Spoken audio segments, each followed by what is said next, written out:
example, the eyes. The rougher side can help you remove makeup and clean your face in less sensitive areas, like the forehead. If you like having greenery in your home, you've probably noticed the flower pots have holes at the bottom.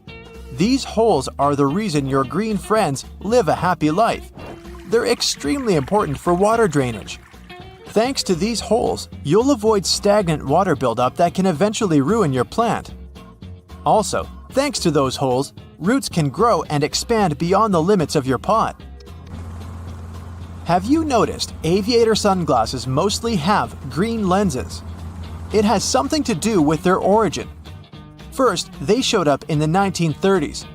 Before that, pilots had goggles to protect their eyes while they were in the air. High altitudes with glaring sun and sub-zero temperatures were a real test for their eyes. The goggles helped them with those issues, but there was another one. Since the temperature differences between the air outside and within the goggles were big, the lenses would fog up and obscure the pilot's view. So, the company Bausch & Lomb came up with teardrop lenses surrounded by a light metal frame. These lenses were dark green because this tint cuts out blue light, which is also a problem for pilots when they're flying above the cloud line. Plus, green lenses also reduce glare and improve contrast and sharpness. Holes in the side of your Converse sneakers? Are those really necessary? Well, they allow air to enter your shoe so your feet can stay cool. You can also use them to style up your shoes and tie them in different ways too. There are two reasons plastic bottles have grooves. First, if you're drinking cold water and it's hot outside, you'll see there's a lot of condensation on your bottle. Or maybe if you're playing some sport or working out. Your hands are sweaty, and if a bottle had a smooth surface, it would be more difficult to grip it, so the ridges are there to improve your hand grip. The second reason is that because of these ridges, manufacturers can use thinner plastic. That means they need less material in overall production. And that plastic is still firm enough for the bottle to maintain its shape.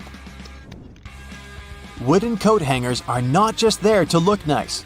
Since they're made of cedar wood, they bring a nice scent to your closet. Plus, they repel bugs.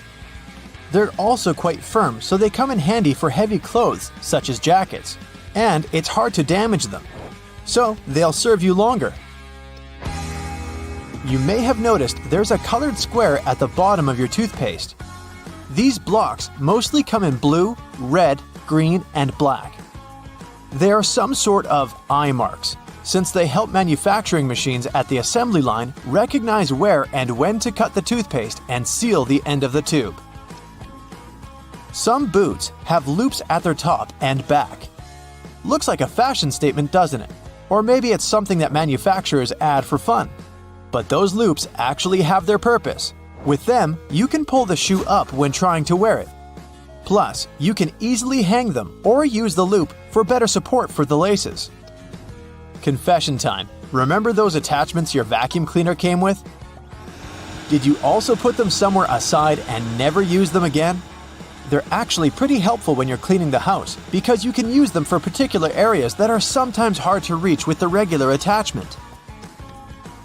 We all know what the vegetable peeler is for, but besides peeling the skin of carrots or potatoes, you can use it for onions too. It may be faster than doing it with a knife, plus it will save you some onion tears. Some sweatshirts have something pretty specific in the neck area, a V-shaped stitch you can see in the middle of the collar. The ribbed insert, similar to the ribbing at the hem and the sleeves, would allow the owner to put the garment on more easily, and it wouldn't even lose shape. The V-insert would stretch, so a person wearing the sweatshirt could get their head through the neck. Its purpose was also to absorb sweat. In its early versions, sweatshirts had both the back and the front of the collars. Through time, they lost the back one, and this V-insert became something decorative since manufacturers started to stitch a V at the collar without using the ribbed material they had added before. Brightly colored squares or circles you see on food packages aren't an indication of vitamins, minerals, or certain flavors that food contains. And nope, it's not some secret code consumers are supposed to crack. It's actually for printing engineers. They're called process control patches or printer's color blocks. During the process of printing the food packaging, manufacturers use those colored blocks to check if the printing ink is correct. They compare the color of blocks they print to make sure the brand they print for has a consistent and recognizable quality all over the world. The majority of printers only use 4 colors: yellow, magenta, cyan, and black. Some printers have additional colors, such as green, orange, and violet. That's why you sometimes see multiple circles on certain packages. They test each ink color. Margins in notebooks. They're not there as some sort of a guide for taking notes and writing. Someone came up with a potential solution that was supposed to protect the written work from, well, rats. They used to be pretty common residents in people's homes. They are known for their diet, including basically anything, like paper, for example. So, people started adding wide margins as an appetizer that was supposed to keep rats full. This way, they wouldn't want to get to the main dish, the written pages. Suits have a buttonhole close to the top of the lapel. Manufacturers sew it shut so you can't open it without ruining your suit. And when you compare it to the other lapel, you see that one is completely smooth, without any clues. You won't find such an unpartnered buttonhole on a suit jacket only. Camp shirts, pea coats, and some other clothing pieces have them too. And they have to do with the history of lapels. The earliest ones showed up at the beginning of the 19th century. Before this, men mostly wear frocks with high collars. They would button them all the way up to the top. During hot days, they would relax the button stance, turn down the collars, and leave the top button undone. It was a relief from the swelter, plus their folded over laps would be symmetrical at the chest, and today, we recognize that as a lapel. People stopped using that buttonhole after they came up with the lapel, unless it was for some formal occasion. Like, for example, when you wanted to put a flower in there. That's why suit makers left it, as a fashion feature. Tea bags. It's pretty easy to guess what they're for, but they come in handy if you have smelly feet after a long day in your shoes. Just pop tea bags, unused of course, in your shoes during the night. By the time you wake up, tea bags are going to effectively absorb all the unwanted odors. Binder clips can also have a helpful purpose besides their main one. You can clip your money to keep it together. Same is true for paper clips. If your favorite bracelet broke and you're looking for a way to hold it on, a paper clip might help. Just hook one through each end of the bracelet, twist it tightly, and your bracelet is good to go. After a bad day at work, you decide to hide yourself from the rest of the world. You turn off your phone and your laptop and lock yourself inside the bathroom. You jump out of your meditation when you hear a beeping sound. It's your toothbrush saying, "Data transfer completed." Your robot vacuum knocks at the door. Looks like it must be after you. Robot vacuums make a map of your home to get around and plan cleaning better. They can share this map with other gadgets via Wi-Fi and store them in the cloud. When advertisers get access to those maps, they can get an idea of your home size, your income level, and lifestyle to send the right ads your way. Vacuums don't have microphones, but their navigation systems can be repurposed to listen to your conversations. They map the room with a laser beam directed at objects. Sound waves affect that light. If you collect that data, you can convert it back into sound waves and identify what someone said. Headphones and microphones are based on the same idea. Headphones turn electrical signals into sound, and microphones turn sound into electrical signals. If you plug your headphones into the microphone jack, they'll work as a microphone. Bad guys learn to do it remotely without your consent. There's malware that retasks your computer output channel into input channel. It can record sounds from across the room even when the headphones are in their jack and the microphone is turned off and disconnected from the computer. Then it compresses the audio and sends it over the internet. There are computer mice that look like regular ones but have microphones and a built-in SIM card in them. The mics are so powerful they can even record whisper and broadcast that audio in real time. To activate it, you have to call the SIM card number and it goes on silently. To deactivate it, you can send an SMS to the same number. Some employers confirmed eavesdropping on their staff using that technology.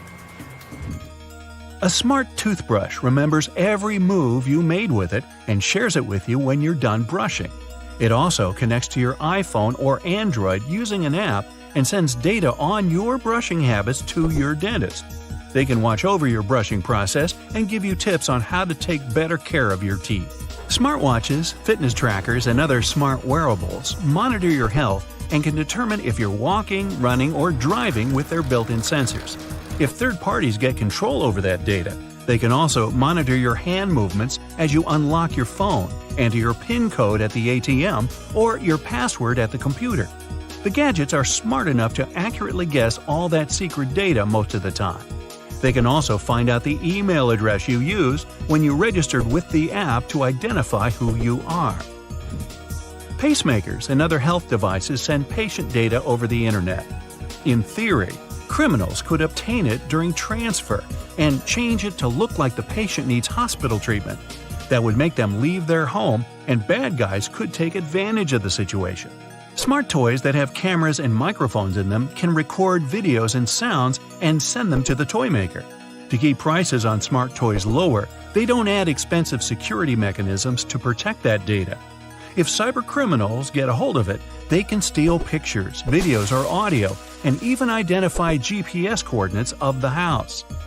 LED lights equipped with sensors and connected to video cameras can watch over and listen to conversations over a large distance. This technology was used at one large airport for security and comfort reasons. Cybercriminals went further and learned to use ordinary light bulbs for eavesdropping on conversations. To do it, they need a clean line of sight between a powerful telescope and the bulb of the right thickness. It won't work if you have drapes on your window. When you're talking or listening to music, there are changes in air pressure on the surface of the bulb and it's shaking a bit. A special converter can turn data on the sounds from electrical to digital. Internet-connected thermostats can be operated remotely, and that made them desirable for cybercriminals. They once got access to millions of debit and credit cards data through a large retailer's heating and cooling system. Other bad guys found a way to remotely lock smart thermostats' controls and demanded ransom to unlock them. Smart fridges can tell you when it's time to buy milk as they track your food preferences and have great connectivity. Smart dishwashers, coffee machines, washers, and dryers are also collecting and transmitting your data, even at moments you don't think they're doing it. Criminals can make use of that data to find out a lot about your schedule and guess when you aren't at home. Your voice assistant makes your life easier, but it must listen to you 24/7 to make that possible. They never record anything you say before you activate them with your voice. Everything that follows is stored in the cloud and can be of use for different companies. They can learn what music you like to listen to, what news stories interest you the most, and where you make your reservations. Some companies hire human reviewers to listen to commands to see if voice recognition works well and improve its accuracy. Xbox admitted they also hired people to listen to users' audio to improve voice command features. The problem is that it made some recordings by mistake and strangers were listening to personal chats. Home security cameras can take videos, pictures, and audio recording and upload them to the cloud without you even knowing. Manufacturers say it's done to improve object recognition. You can get access to that camera footage remotely using an app. There are programs that can guess a CCTV password and forward the video stream to a third-party computer. They can also get control over the camera and disable any signs of monitoring, like red light, so it seems inactive. Almost every car has an event data recorder that tracks information on its location, average speed, road condition, and even your preferred route. Your computer on wheels constantly streams that data to its manufacturer. They use it to try to prevent accidents and make other improvements. It's not clear who owns all that car-related information, so in theory, it could end up at a third party. Smart TVs run an operating system just like computers and also have a file system, cameras for video face recognition, and a microphone. They are always connected to the internet, and if cyber criminals get access to a TV, that can change certain settings and record audio even when the TV is off. They could also watch you through the camera and use the smart gadget to move to other devices on the same network, like your laptop. Well, I'm totally creeped out, so what can we do about it? You can disable automatic content recognition to stop your TV from giving you viewing recommendations and limit voice activation function for a safer experience. You'll find that option in General or Advanced settings under Viewing Information or Viewing Data. You can also disconnect it from the cloud altogether. Always change default passwords and usernames on new devices to secure your network. Make up a new password for every gadget every now and then. You can also split your modem and use one Wi-Fi signal for laptops, iPads, and the like, and the other for security cameras. Don't forget to turn off the Wi-Fi router when you leave the house to minimize the risk of a digital intrusion. Whenever possible, enable two-step authentication that demands physical access to the device to log in. Always install software updates as soon as the gadget manufacturer offers you to do it. Updates have patches for detected vulnerability issues. Cover your laptop camera with a dark-colored tape when you aren't using it. Delete your conversations with a voice assistant. You can do it at the manufacturer's website or app. Another option is to activate the Delete by Voice function in Settings. Then you'll be able to tell the assistant to delete what you just said or your last conversations. You can also mute the device when you aren't using it and choose not to send data to manufacturer to help them improve services. If you have a thermostat that connects to your voice assistant, tap the microphone icon on its screen and set voice control to off. You won't be able to activate it remotely, and it won't be able to listen to wake words and send your audio anywhere. Okay, have a nice day. Fitness trackers and fancy smartwatches are fine for monitoring your heart rate and even the miles you cover on a run. They're not so good at measuring the number of calories you burn, though. A 2017 study from the Stanford University School of Medicine showed that fitness trackers and smartwatches have error margins of less than 5% when it comes to measuring heart rates. That's pretty good, so you can be confident in whatever reading you're getting. The problem is with the devices measuring energy expenditure accurately or calendars burned. Even the best was off by an average of 27%. The worst was off by a crazy 93%. That means they're very unreliable and shouldn't be trusted. Fitness trackers don't work well for measuring calories because we all have different heights, weights, diets, and many other things.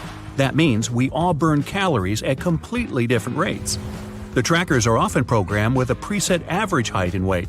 So, if you're going to use one, take it with a grain of salt, unless you're trying to reduce your sodium intake.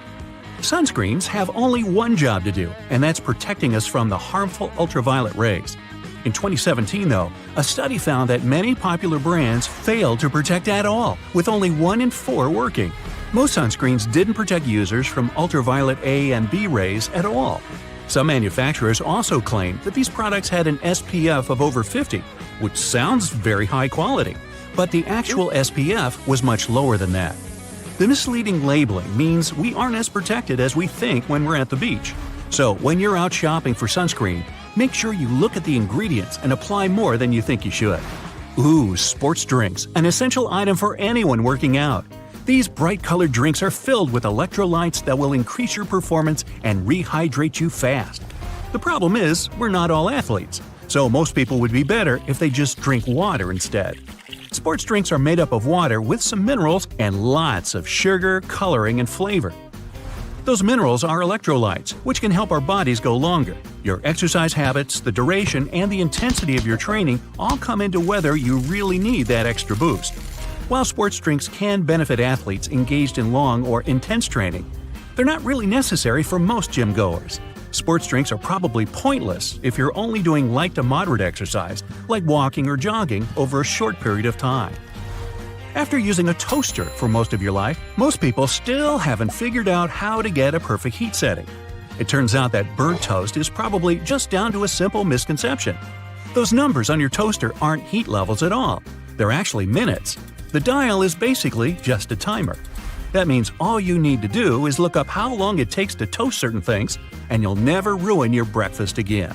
Hey, I like burnt toast. I'm used to it. Most of us rely on wireless technology to carry out normal everyday tasks.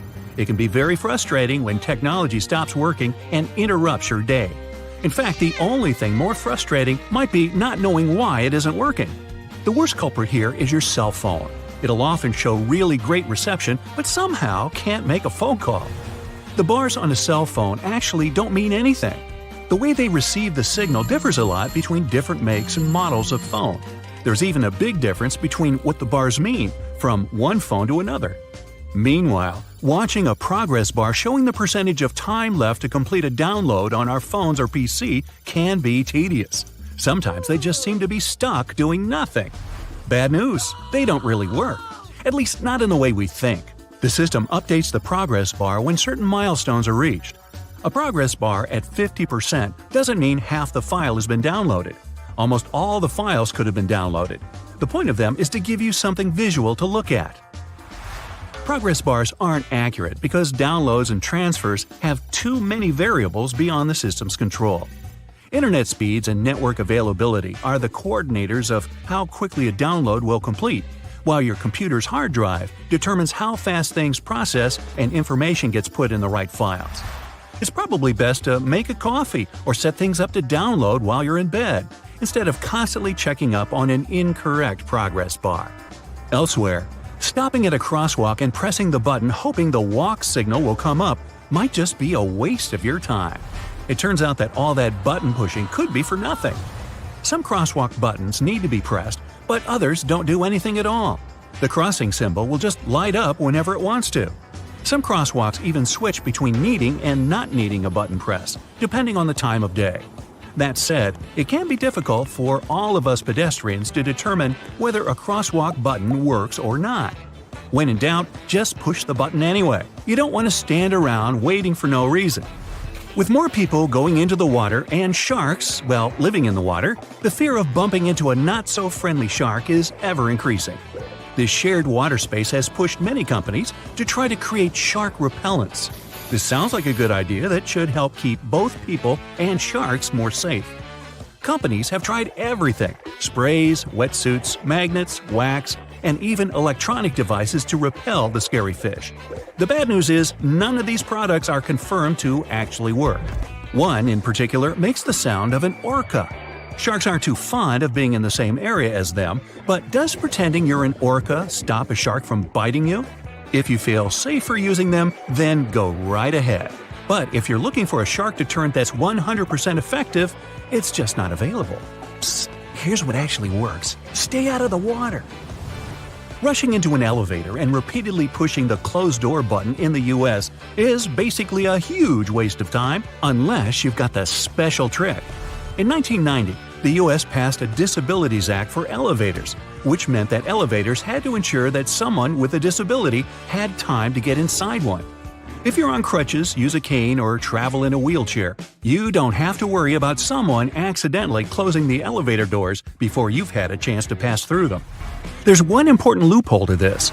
If you're an emergency or maintenance worker, you'll have access to keys and codes that make that button operational. This is just another example of a placebo button you're invited to push, just to make you feel like you've done something. That impatient finger poking isn't doing anything. Getting a bit warm or cold in the office? Better adjust that thermostat. Unfortunately, in the vast majority of office buildings, the system controls are kept inside air ducts, not on the wall. Technicians install dummy thermostats to give workers the illusion that they're dramatically changing the air conditioning or heat. Some are set to change 1 or 2 degrees, but they're often not connected to anything at all. Dummy thermostats came about around the 1960s. As heating prices rose, building leases often required employers to stay within specific temperatures. Faced with this problem, fake thermostats became the new rage for businesses. They offer people some feeling of control while keeping the temperature in the right range. Now, ever come across some premium PC cleaning software that promises to clean your PC and make it go as fast as when you purchased it? Yeah! These third-party PC cleaners are often made to seem like they really work, but they usually don't do much of anything at all. They'll detect non-problems and list them as problems. The worst example of this is when they list browser cookies and temporary files as having an effect on the computer's speed, when they don't. It's better to stick to the operating system's built-in cleaner. It'll work fine if you ever need to clean your computer and save you having to splash out on one that does pretty much the same thing. Well, that's all I got. Time to burn some toast. Okay, so right after being processed, plastic water bottles aren't the size you buy at the store. Even a gallon water bottle starts its life as a small tube. Later, it gets heated, inflated, and shaped into the bottle you know. Boy, I can relate to the heated and inflated part. Now, not all potato chips are actually fried potato slices. Some companies use a mix of potato flakes, cornstarch, and water to produce chips. This mix is then pressed into a dough, and chips are cut out from it with the help of shape molds. Then the chips are fried, which takes about 11 seconds. After that, all excess oil gets drained and the chips are seasoned and packed. There's a legend that only 2 people in the world know the original recipe that gives Coca-Cola its signature taste. These people aren't allowed to travel together so that the recipe never gets lost. Even though it's just a popular legend, not many people are aware of all the ingredients of the world-famous drink. One of them used to be the cola nut. Hey, I used to be a cola nut. You can find these nuts inside the fruit of the cola tree. Each fruit is about the size of a chestnut and has between 2 and 5 cola nuts inside. The cola fruit and nuts are packed with caffeine. Nowadays, Coca-Cola is said to no longer contain the cola nut extract. It's rumored to have been replaced with artificial flavoring. But since the drink's recipe is such a closely guarded secret, no one knows for sure. Hey, maybe we can ask Pepsi. These days, it's quite simple to make a mirror. Producers take a regular sheet of glass as a base. Then they apply a reflective coating. This usually means spraying a thin layer of either silver or aluminum onto the back of the sheet of glass. This process is called silvering. Some kinds of car wax contain carnauba wax, also called Brazil wax. That's a vegetable wax people get from the fronds of the carnauba tree growing in Brazil.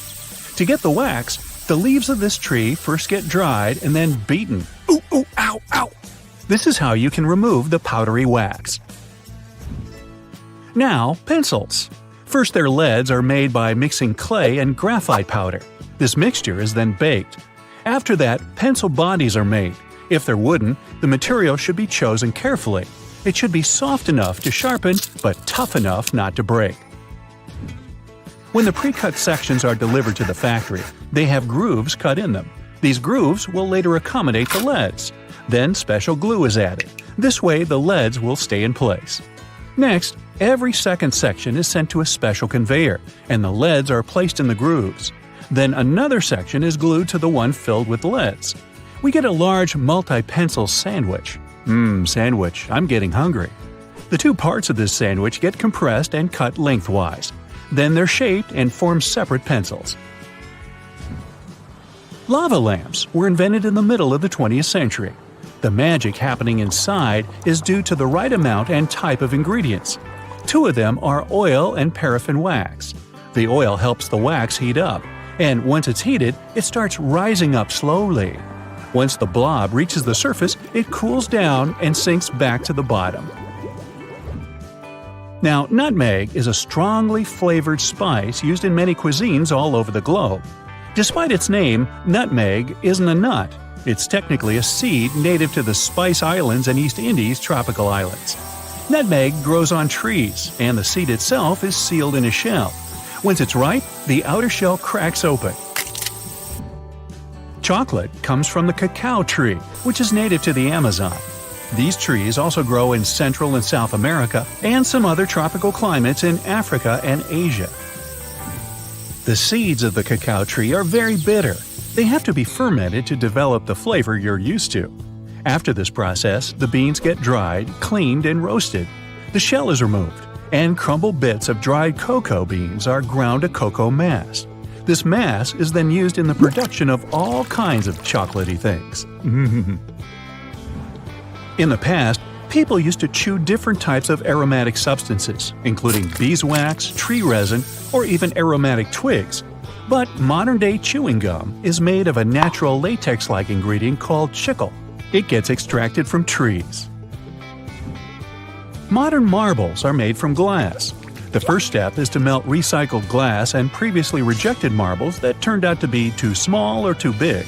About 15 hours later, the molten glass is ready for processing. A special cutter bar moves through the stream of liquid glass every half a second. It separates small pieces of glass. They're future marbles called slugs. The faster the cutter bar moves, the smaller the marbles are.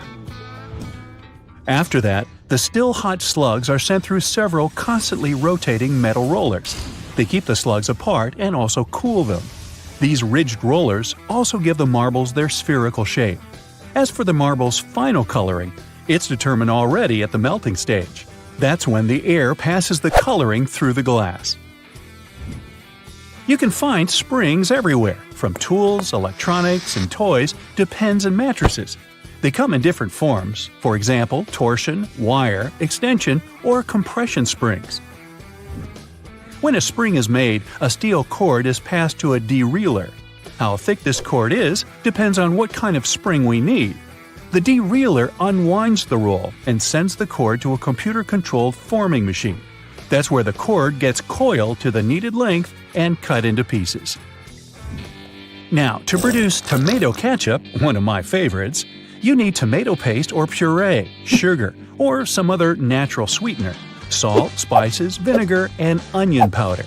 First, the needed volume of the tomato paste is heated while being constantly stirred. Then other ingredients are added as well. Before the ketchup is bottled, it has to go through several cooling stages. Meanwhile, bottles are already aligned and waiting to be filled with the ketchup. This usually happens automatically. At the end of this process, caps and labels are added to the bottles. Cashew nuts are rich in plant protein, healthy fats and fiber, and low in sugar. But they're some of the most expensive nuts out there, and no wonder. The cashew tree, native to tropical regions of Brazil, produces a long stalk called a cashew apple. It resembles a small pear. Well then, why don't they just call it a cashew pear? Anyway, at the end of this stalk, there's a kidney-shaped nut. It's protected by a double shell that contains a poisonous oily substance. It's the main reason cashews aren't sold in their shells like peanuts or pistachios. Cashews need to be dried and roasted first. This removes the toxins and makes the shell brittle and much easier to remove. Nail polish, as we know it today, is a rather modern invention. It became popular at the beginning of the 20th century. Different companies use different kinds of chemicals and ingredients to produce nail polish. But one of these ingredients is always the same: nitrocellulose. This substance is actually liquid, but it gets mixed with plasticizers. They make nail polish more flexible and allow you to wear it longer. The process of creating ice cream sandwiches is pretty simple. First, ice cream gets whipped. It's done to add some air. The resulting substance is then sent to the next part of the assembly. There, 2 lines of wafers are already sandwiched together, and ice cream is simultaneously injected between them. It happens so quickly that more than 100 ice cream sandwiches can be made in a minute. How many can I eat in a minute? There are all kinds of plastic brooms out there, but there's one type that's made from recycled plastic bottles. With people buying 1 million plastic bottles all over the world, it's a cool way to reuse plastic. Tires production is a multi-step process. Tires are made from more than 15 main ingredients. Among them, there's synthetic and natural rubber, carbon black pigment, and chemical additives. Giant mixers stir these ingredients under high pressure and temperature. The final result is almost always thin rubber gum. It gets rolled into sheets. After that, tires get assembled on a special machine. Different kinds of cloth, rubber, and metal are used for the production of a tire. Finally, the tire gets cured in a special press under more than 300 degrees of heat and high pressure. This process lasts for 12 to 15 minutes. When they make darts, the flight shafts are produced first. 10-foot-long aluminum rods are put into a special machine. It has a few cutting tools that work from several angles at the same time. The rod turns into shafts. There are threads cut into each flight shaft so that it can be later attached to the dart barrel. That's the part you hold and fling. On the other end, a cross saw makes slots for the arrow flights. At the same time, brass rods turn into the barrels on another machine. Grooves are cut into the barrel surface. This makes them easier to hold. And finally, they produce a dart point. It's done with the help of a hydraulic press. It forces pointed steel into the hollow part of the barrel, and darts all there is about how they make darts. Over 40 billion Oreos are made every single year. It's the world's most popular manufactured cookie. The geometric design stamped into these cookies has the Nabisco logo, the symbol of European quality, surrounding the word Oreo. William Tournier created the chocolate cookie design we see today back in 1952. Headphone jacks might become a thing of the past because of wireless technology, but if you've seen one, you might have noticed the rings at the base of the plug.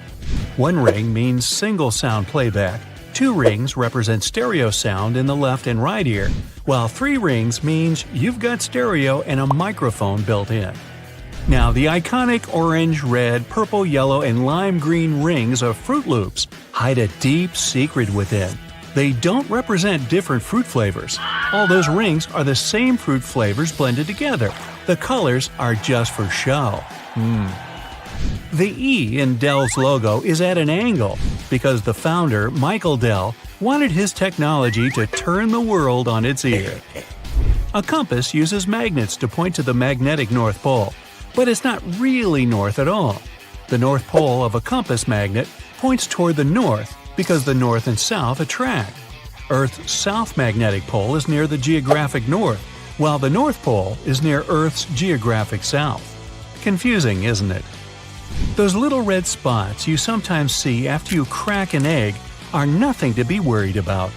Tiny blood spots can be caused by a small rupture in the blood vessel of the hen as it was laying the egg. Eggs with these blood spots are safe to eat, but that spot can be removed if you want.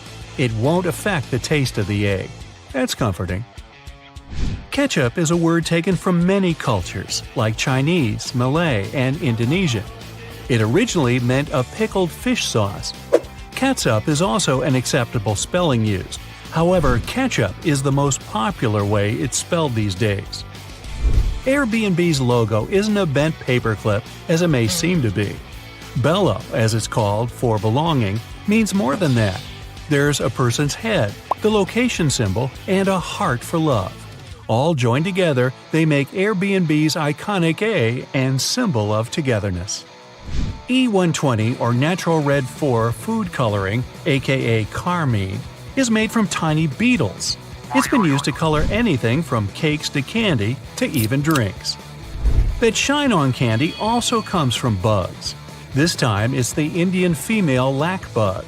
The beetle leaves behind a substance that is scraped from the trees to be formed into dry shellac that gives that glossy look. The Mozilla Firefox logo isn't a fox at all surrounding the planet. It's a red panda instead. The name Firefox is the English translation of its Chinese name. Those maintenance covers in the street are around for safety reasons. In past civilizations, like ancient Rome, manholes, that's what they were called back then, were square-shaped slabs of stone. Unfortunately, these were prone to accidents. If they weren't placed properly, a square cover could slip through the square hole diagonally. Ow! Placing a round cover eliminated this problem. A circle cover won't slip inside because there are no angles. A tomato isn't technically a vegetable, but a fruit. Banana trees aren't related to palm trees or trees at all. They're herbs. Banana is considered an herb because it never builds a woody trunk the way a tree does. Instead, it forms a succulent stalk, like lemongrass or its cousin ginger. You can call them berries as well.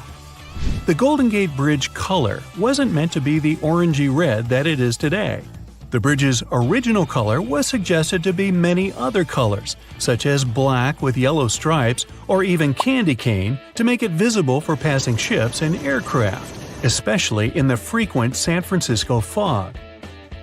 But when the steel arrived covered in an orange primer to protect it from rust, the architect preferred the international orange color, and it stuck.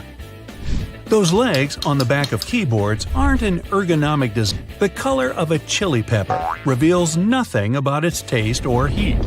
The smaller a chili is, the hotter it'll usually be. The heat doesn't come from the seeds, as believed, but the white membranes that hold them. Hidden within the Toblerone logo of the mountain, is the image of a bear standing on its hind legs, about to eat that yodeler over there. No, not really. This is because bears are a big part of Bern, one of the biggest cities in Switzerland, where the founder created the triangle chocolate treat. Toblerone is also a play on the founder's family name, Tobler, and the Italian word Torrone for honey and almond nougat. The space below a cup of noodles is there to protect the noodles during transport. This technique is called a middle suspension. Not only are they protected better in their styrofoam cup, but it also helps those noodles soften more evenly and quickly. Now, even though you might have thought that the hole in the barrel of a ballpoint pen had no purpose, it does. It's called a venting system, which helps the ink flow more smoothly. This way, an even amount of air pressure is created inside and outside the pen, allowing the ink to flow into the point easily. One of the most recognized logos in the cycling world has a hidden item in its famous logo. Inside the Tour de France name, a cyclist hides in the O, U, and R. Those metal brackets on the top of the nozzles in gas stations have a unique design put into place in case of accidents. If a dodo accidentally forgets the nozzle is still inside the gas tank and starts driving away, the magnetic brackets separate without damaging any part of the gas pump. Wendy's logo is designed off of the daughter of creator Dave Thomas. It's also named after her nickname, but there is more to the logo than that. Wendy's collar spells out the word mom.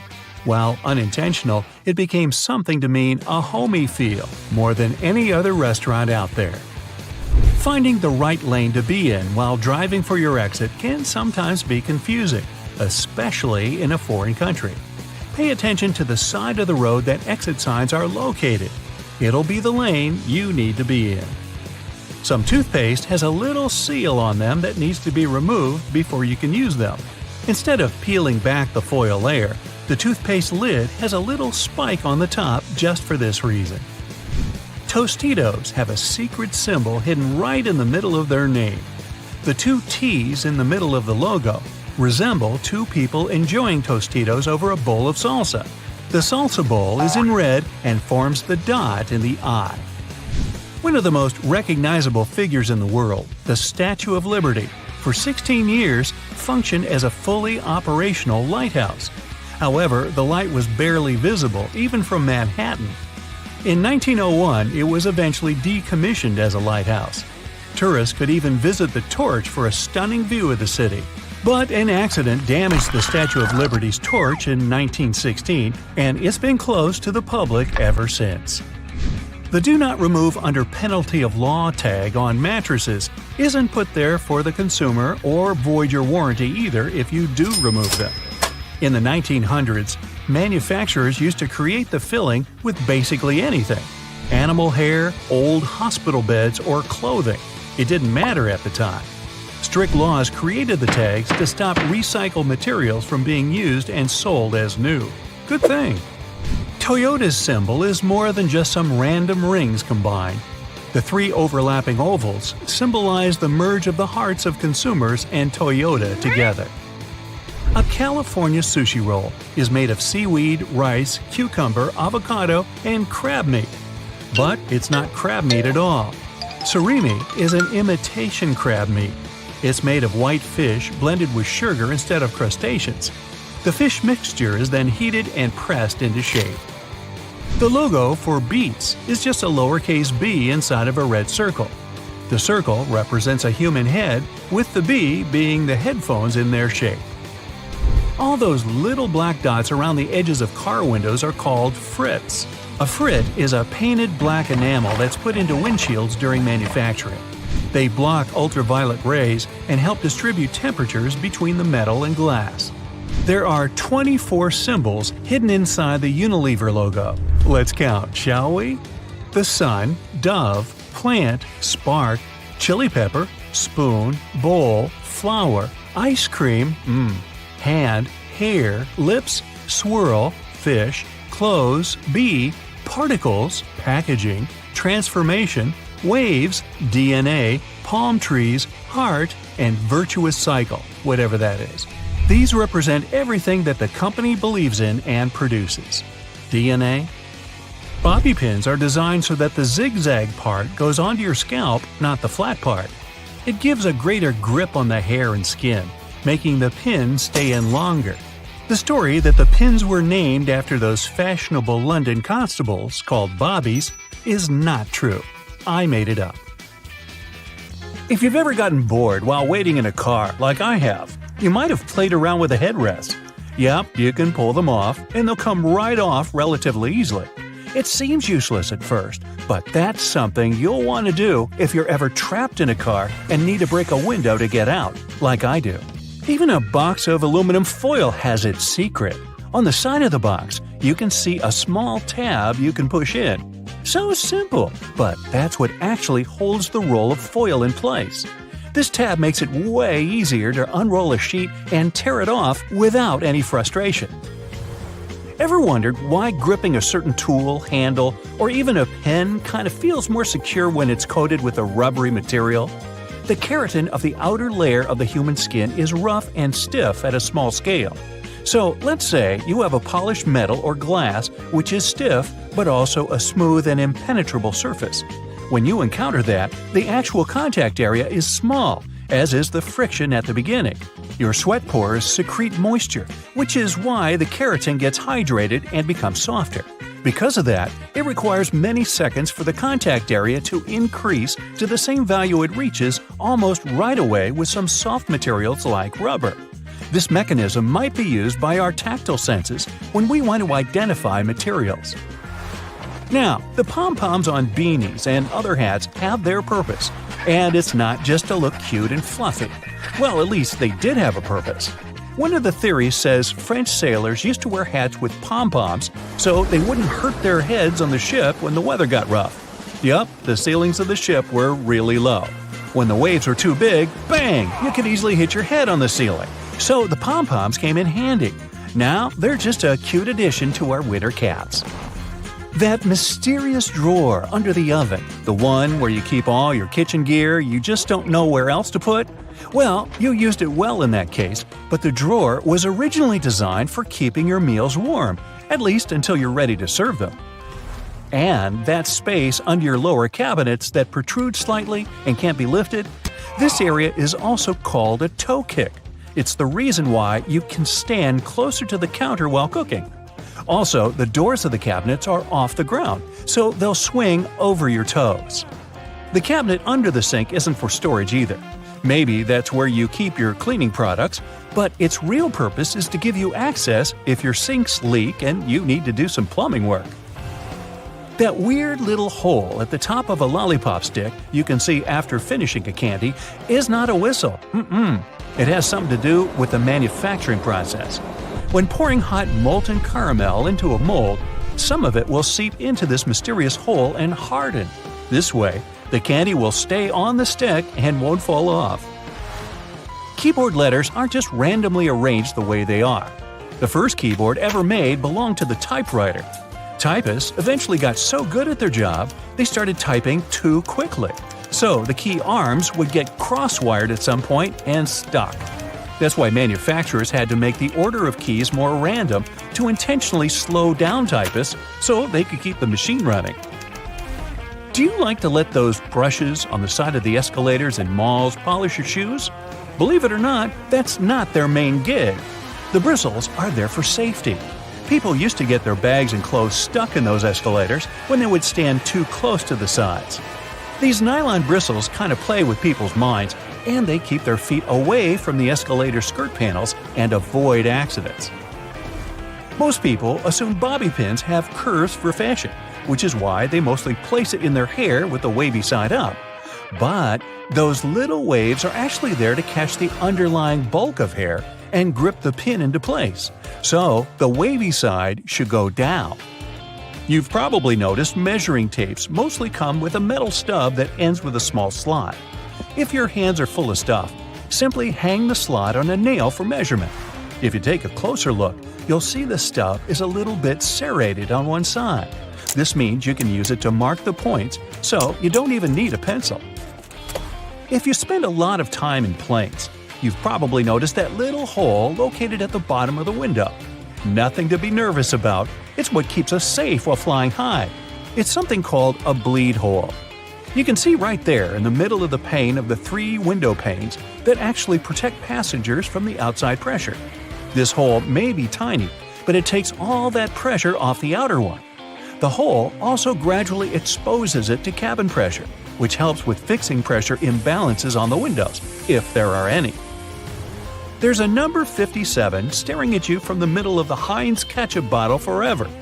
According to the company, only 11% of people are aware the number really has nothing to do with the product label. It's actually a sweet spot where you can tap to get the sauce onto the plate. So, next time you want some ketchup, there's no need to bang the bottom off. Just hit this spot. Grooves on the bottom of cups are there to make cleaning them in the dishwasher more convenient. When you place your cups upside down, these grooves will allow the water to flow rather than stagnate. This way, the water won't spill onto your feet when you take the cups out. The grooves are there to allow cool air to flow beneath the cup too. They also keep cups from cracking when they heat up after you pour hot beverages in. You probably noticed that little dot next to the camera on an iPhone and probably thought it was a flash. Nope, not a flash, but a microphone in charge of catching sounds when you're using the back camera. Next time you're looking for a quick bite and decide for fries at McDonald's, check that bendable flap near the top of the box. Some like to bend it towards the fries. That way you can cover your fries up and keep them warm. But if you're not that patient, you can flip the flap backward and basically turn it into a makeshift plate for your fries. Just bend it down firmly enough. You don't want it to spring back up and spread the sauce all over you. Take it from me, it's messy. In the 1970s, people didn't want toothpaste just to keep their mouths healthy, but also to freshen their breath. Aquafresh decided to answer that call, so they added a blue stripe to their product. Since consumers started paying more attention to their teeth and gums, the company added a third red stripe to their paste.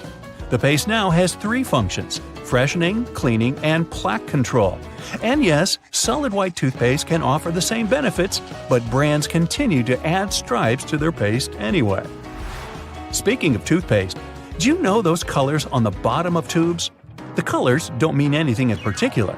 They're there to help in the manufacturing by telling light sensors where the end of the tube is. Thanks to it, the machine can cut and seal the tube properly. Hand sanitizers are commonplace nowadays, and you can apply them in many other ways besides just cleaning your hands. It also works great when you want to remove stains from your clothes. Sanitizer breaks up oily, greasy spillages and does a great job as a degreaser. You can even use it as a deodorant if you get caught out on a hot day. You just spent the entire morning running errands up and down the street, and you finally stop to treat yourself to a cup of coffee. You enter the nearest coffee shop, place your order, and notice that actually you really need to use the bathroom. It's a regular-looking public one with multiple stalls. As you pick yours, the one in the middle, you get inside and your mind starts to wander. Why on earth do bathroom doors have a half-inch gap between the door and the lock? And why on earth do they have a huge gap between the door and the floor? Can we have a drum roll for this moment, please? Well, my friend, there is not only one specific reason why public bathroom doors have so many gaps in them, but rather several.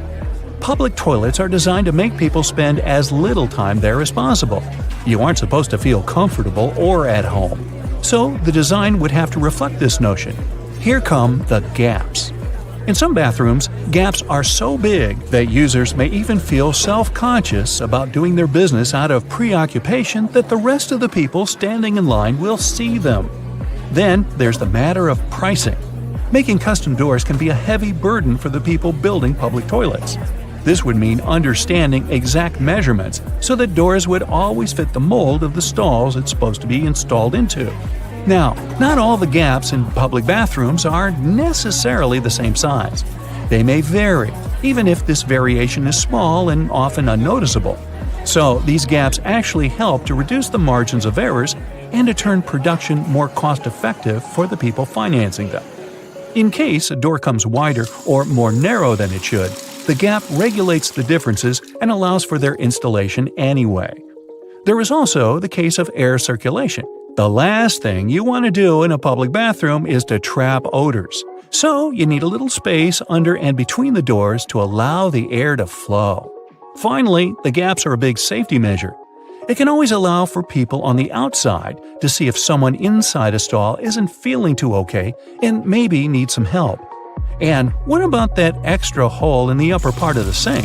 It has a name and everything, the overflow hole, and it's designed to keep the sink from flooding. So, in case someone forgets and keeps the faucet going for too long, or the sink gets clogged and water can't drain down from the main drain hole, the overflow hole comes in to save the day. Let's say it buys you a little time before you have the entire bathroom floor flooded. Have you ever noticed how satisfying closing the door of a car can be? Car manufacturers devote a great deal of time to designing these sounds. Studies have shown that they create a perceived sense of quality in the buyer. It all begins with the primary material. While older cars used to be made with heavier materials, car doors nowadays are produced with lighter tin, which can make a rather unpleasant metallic sound once you shut them closed. So car companies employ sound engineers to ensure that there is the exact amount of foam, mats, and tin in a car's composition to make the most comforting sound possible. And what about those tiny dots on the top of your car's front window? The pattern of these little black dots minimizes distractions for your eyes. This black part, also known as frit, normally gets warmer than the clear parts, which prevents the windshield from deforming. And no, the tab under your rearview mirror is not made only for the purpose of hanging fluffy dice or aromatic-pleasing air fresheners. It's actually a switch that allows you to adjust the position of the mirror depending on the time of day. Flip it one way and it's the daytime driving mode. Flip the other, and you're ready to drive safely during nighttime as it tones down the glare coming from headlights of the cars behind you. Next time you head out to the supermarket, make sure to keep this in mind. In case you don't have a coin to unlock these shopping carts, there is a well-kept secret that can help you out. If you have your house keys on you, check for a rounded key head. If you happen to find one, try using it to unlock the cart. It should fit perfectly in there, replacing the need to carry coins around. Because, if we're being honest, who still has them? Elevators. If you want to ride them on your terms, and your terms only, make sure to try something out. Most elevators have a secret button combination you can use to skip all the other selected floors and go directly to the one of your choosing. This might work out, especially on those days when you've pressed 13, but you wanted to press 33. On most elevators, this works once you simultaneously press the close door button together with your floor number. This should help you get to your floor without stopping. Some elevators require you to double press the selected floor numbers, as double pressing will often cancel the previously made request. While other elevators require you to hold the open door button and then double press the buttons of the floors you'd like to cancel. Now, to stay out of trouble, it's best not to cancel the floors of the other people in the elevator. They won't take it kindly. Also keep in mind that there are elevators that might not have this function. Now, for honey lovers out there, go ahead and raise your hand. If your pot of golden honey is crystallized, know that it is actually a good sign. Crystallized honey means that it hasn't been pasteurized, which means better product quality.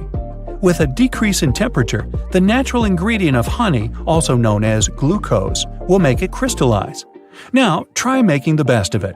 To add some texture to your oatmeal or toast, add a layer of crystallized honey and enjoy nature's sugar. And if you don't like crystallized honey, plop it in the microwave for a minute or two. Ah, winter and fall. You know what this means, right? Sweater weather. But there's nothing more annoying than wearing your beautiful wool sweater and itching yourself all the way through it. Actually, I can be more annoying than that, but let's talk about itchy sweaters. To keep this from happening again, here's the secret. Turn your sweater inside out and soak it in cold water. Add 2 or 3 tablespoons of vinegar and let it sit for a while. Then, drain the water. Now, while the sweater is still wet, massage a generous amount of hair conditioner into the fibers of the wool. After letting it soak in the hair conditioner for about 30 minutes, gently press the excess water out of the wool and leave it to dry flat on a towel. There you go! No more itchy sweater. Any fast food restaurant you go to will hand out small paper cups for customers to fill with their ketchup, mustard, or barbecue sauce.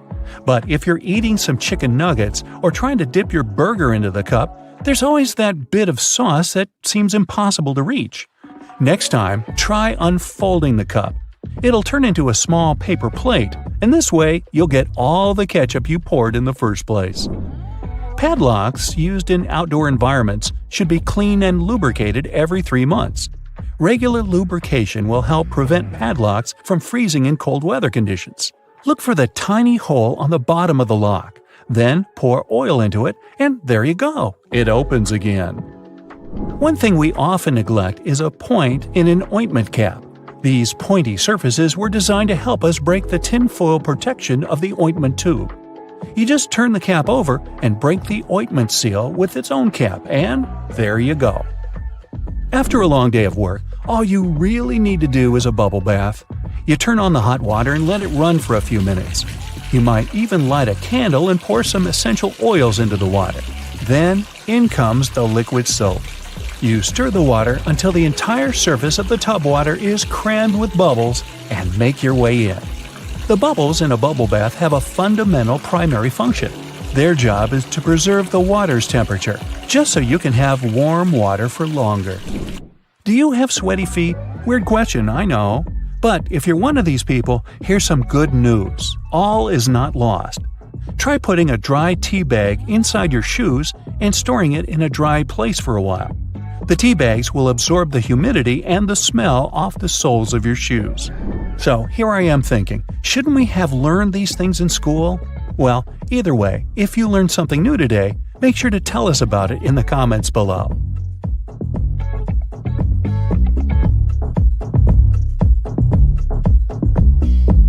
Go check your box of aluminum foil. Does it have push-in tabs on the sides? They're there to keep the roll in place as you pull some foil out. Now flip a stapler upside down. See the metal plate on the bottom?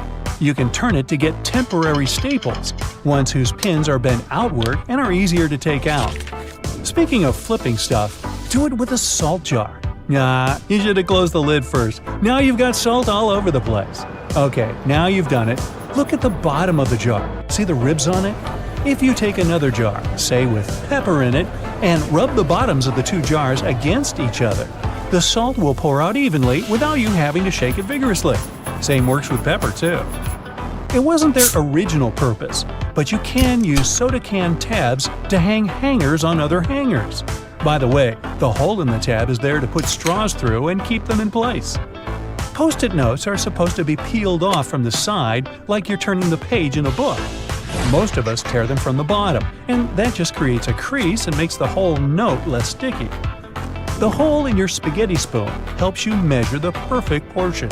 It's just enough for one person. Multiply that by however many people you're serving. Or maybe you just like to pig out on pasta. Hey, I'm not judgmental.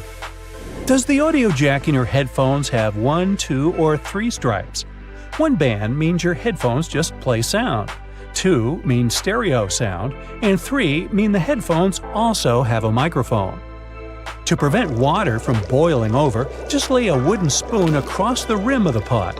It only works for a little while though. If the spoon's surface gets heated up to boiling point, the bubbles will just foam up and around it. That's why metal spoons won't do. They heat up too quickly. Silica gel packets can absorb up to 50% of the humidity in a confined space, so use them around the house. Tape one to the lid of a container of dry goods, be it dog treats, breadcrumbs, cookies, you name it. Throw one in each of your dresser drawers. Just make sure they don't get accidentally eaten. Most people use bobby pins upside down. The zigzag part goes closer to your scalp. The texture keeps the hair and pin in place much better. Bubble wrap was originally created as wallpaper that would be easy to clean, but the decor idea didn't take off, so they found a new use for it. Now they help cushion items during shipping, and they pop so nicely, of course. Hey, just ask my dog. All crackers and some cookies have holes to make sure the final product has the right texture. These teeny tiny holes allow steam to escape, so your crackers and cookies wouldn't snap. If it weren't for these holes, also known as dockers, steam would build up inside the treat, and the final result might have been scrumptious, but it would have been rather oddly shaped. The scalloped edges on Ritz crackers are there so you can roll the cracker over your cheese so that you get the perfect size piece to sit on top. It works for softish cheese only. Don't try to cut some Parmesan like this. Cheesily speaking, you probably grate your cheese with a cutting board or a plate underneath the box grater. Try a more convenient method. Flip the box grater and lie it on the side. This way you get the finest shreds of cheese and it's mess-free. PVA glue doesn't stick inside the bottle because it contains long molecules, such as polymers and water. Once you squeeze the glue out, the water trapped inside evaporates, leaving only sticky polymers. Superglue doesn't stick inside the bottle because of a special chemical that hardens when it hits water vapor. So the glue doesn't stick because the container keeps water out. The bread goes stale just because it loses moisture.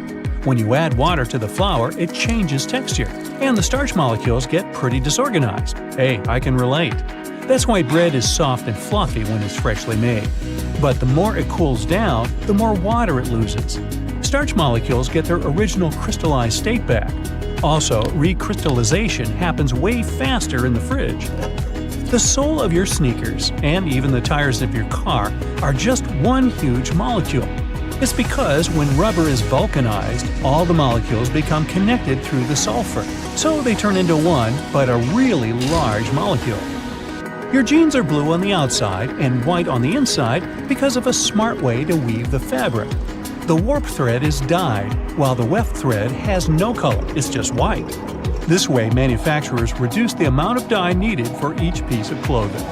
By the way, most jeans are blue because they were originally dyed with indigo dye with a rich blue tint.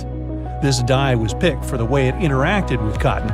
When the cotton is heated, most dyes just penetrate it, but indigo dye stays attached to the surface. As a result, each time people wash their jeans, the dye molecules escape the fabric, leaving a unique pattern on each garment. Today, manufacturers use synthetic indigo dye. Bananas have thick skin to keep insects away. However, it gets thinner as the fruit ripens. Once the banana is ripe, it starts getting water from its skin. Birds and animals can also tear the thin skin easily. Hey, smart move, Mother Nature. The public toilets tend to be U-shaped for hygienic reasons. This way, anyone who wants to use it is less likely to get in contact with ceramic, normally swarming with germs. The bottled water has an expiration date. However, the water itself doesn't go bad. The problem is about the bottle. The plastic starts releasing chemicals over time, so the water gets contaminated. You can't drink it anymore. Glass bottled water has an almost indefinite shelf life. Still, some criteria, as changes in room temperature, may lead to a slow increase of bacteria in water, so it might go bad too. If all else fails, try drinking it from the faucet. Who would have thought? Fresh water. In-flight food is way saltier and spicier than back on land. Airlines have to give an extra kick to all the dishes due to in-cabin conditions. The combination of dry air and changed pressure changes how we perceive taste. Also, the taste isn't only about taste buds. It's about 80% smell. But as odor receptors don't work the way they should because of dry cabin air, well, without some extra seasoning, the food would have been almost completely tasteless. And yes, I've been known to be completely tasteless myself. Veins appear blue because they're under our skin, and skin scatters more blue light than red. Also, the skin around the veins looks even redder than the veins, enhancing the contrast, and the veins appear even bluer. However, it's just an illusion. Our blood is always red. Trust me. Supermarket tomatoes look tremendous, but taste bland because, for the past 70 years, farmers have opted for fruits that ripen more evenly and look better and more pleasing to customers. Wild tomatoes are dark green and don't ripen evenly. Still, the tomatoes the farmers grow have a teeny tiny mutation in one gene. That's why they're evenly colored but can't produce chloroplast properly. It changes the whole photosynthesis process, leaving the evenly colored tomatoes with less sugar in their tissues. As a result, these tomatoes tend to taste like cardboard.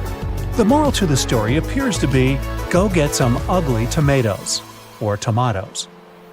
The space below a cup of noodles is there to protect the noodles during transport. This technique is called a middle suspension. This way, they're protected better in their styrofoam cup, and it also helps those noodles soften more evenly and quickly. Now, chewing gum wasn't invented for keeping your breath fresh. It was supposed to be a replacement for rubber. But the rubber experiment failed, giving opportunity to a modern version of chewing gum. Sandwiches have all their filling in between two slices of bread to keep the hands clean. Well, at least it was so when the first sandwich was invented. Some centuries ago, I wasn't around then, the 4th Earl of Sandwich, John Montague, asked his chef to cook him something yummy he could eat without interrupting his long binge. The chef, I think he was named Pastrami or something, wrapped meat and all the other ingredients in the bread to make the dish grease-proof. And finally, all the ingredients in margherita pizza stand for one of the colors in the Italian flag. Basil represents the green stripe, mozzarella represents the white one, and tomatoes, or tomatoes, represent the red stripe. And if you want it tastier, use ugly tomatoes. Various types of cheese have holes for a reason. For example, Swiss cheese is made with special bacteria that produce carbon dioxide. As the CO2 is emitted, it blows like bubblegum, leaving tiny craters, also known as cheese eyes. Then the cheese is cooled down, but the holes stay in place. Over 40 billion Oreos are made every single year. It's the world's most popular manufactured cookie. The geometric design stamped onto these cookies has the Nabisco logo, the symbol of European quality, surrounding the word Oreo. William Tournier created the chocolate cookie design we see today back in 1952. If you use reusable bottles, you probably know that sometimes they smell. Even if you only use it for regular water, it still smells. But it's not the water that smells, it's the microorganisms in it. If you drink water from a bottle, the particles of your saliva and sweat stay in there. Those bacteria start to build up in the bottle, causing the smell. So, if you choose reusable bottles, make sure to wash them every day to prevent those bacteria from building up. After washing, let it dry completely before using it again. Not only are the jeans blue, but the police officers' uniforms as well. The first official police officers appeared in the 19th century in London. They were given a blue uniform to contrast with the red and white uniform that military workers had already been wearing. 2 decades afterward, the police force was adopted in the USA, and they followed the patterns. The uniform is still blue nowadays because it proved to be a good color. It's not that visible in dark hours, and police officers can observe things and people staying unnoticed. Also, stains aren't that visible on dark material. And, well, everyone knows that police officers wear blue and they're recognized it. So, why change that? Baby carrots are tiny, and unlike regular carrots, wet, not unlike baby humans. Baby carrots aren't some special sort of carrot. They're actually made of regular carrots by cutting off the skin and outer layers and then polishing them to look that pretty. The problem is they can't retain moisture. A regular carrot retains some water inside because of the layers that lock it in. Once they're chopped out, baby carrots can dry out easily. So they usually sell them in bags with some water inside. Jeans have metal rivets, and they're there from the very beginning. Jacob Davis, the man who made the first pair of jeans, added copper rivets to spots where pants are more likely to rip, flies and pockets, to make them stronger. Today, they have more of a decorative purpose, since they are distinctive and traditional for jeans. Another special thing about jeans is those tiny pockets they have that seemingly serve no purpose. Well, maybe it's true now, but years ago, when many cowboys were wearing jeans, the pocket was made specifically to keep a pocket watch there. Also, back then, a pair of jeans had just 4 pockets. That tiny pocket, the watch pocket, 2 big pockets in front, and just 1 pocket in the back. Car headrests are all about comfort, and detachable headrests are all about safety. If you pull the headrest out, you'll see 2 sturdy metal bars. If you ever get locked or trapped in a car, you can use the bars to smash the window and get out. Those little red spots you sometimes see after you crack an egg are nothing to be worried about. Tiny blood spots can be caused by a small rupture in a blood vessel of a hen as it was laying the egg. Eggs with these blood spots are safe to eat, but that spot can be removed if you want. It won't affect the taste of the egg. Oh, that's comforting. Hidden within the Toblerone logo of the mountain is the image of a bear standing on its hind legs, about to eat that yodeler over there. No, not really. This is because bears are a big part of Bern, one of the biggest cities in Switzerland, where the founder created the triangular chocolate treat. Toblerone is also a play on the founder's family name, Tobler, and the Italian word Torrone for honey and almond nougat. The space below a cup of noodles is there to protect the noodles during transport. This technique is called a middle suspension. Not only are they protected better in their styrofoam cup, but it also helps those noodles soften more evenly and quickly. Even though you might have noticed that the hole on the barrel of ballpoint pens has no purpose, it does. It's called a venting system, which helps the ink flow more smoothly. This way, an even amount of air pressure is created inside and outside the pen, allowing the ink to flow into the point easily. It's not an accident that soy sauce bottles have two spouts. The sauce is liquid, and it flows out of the bottle pretty quickly once you turn it over.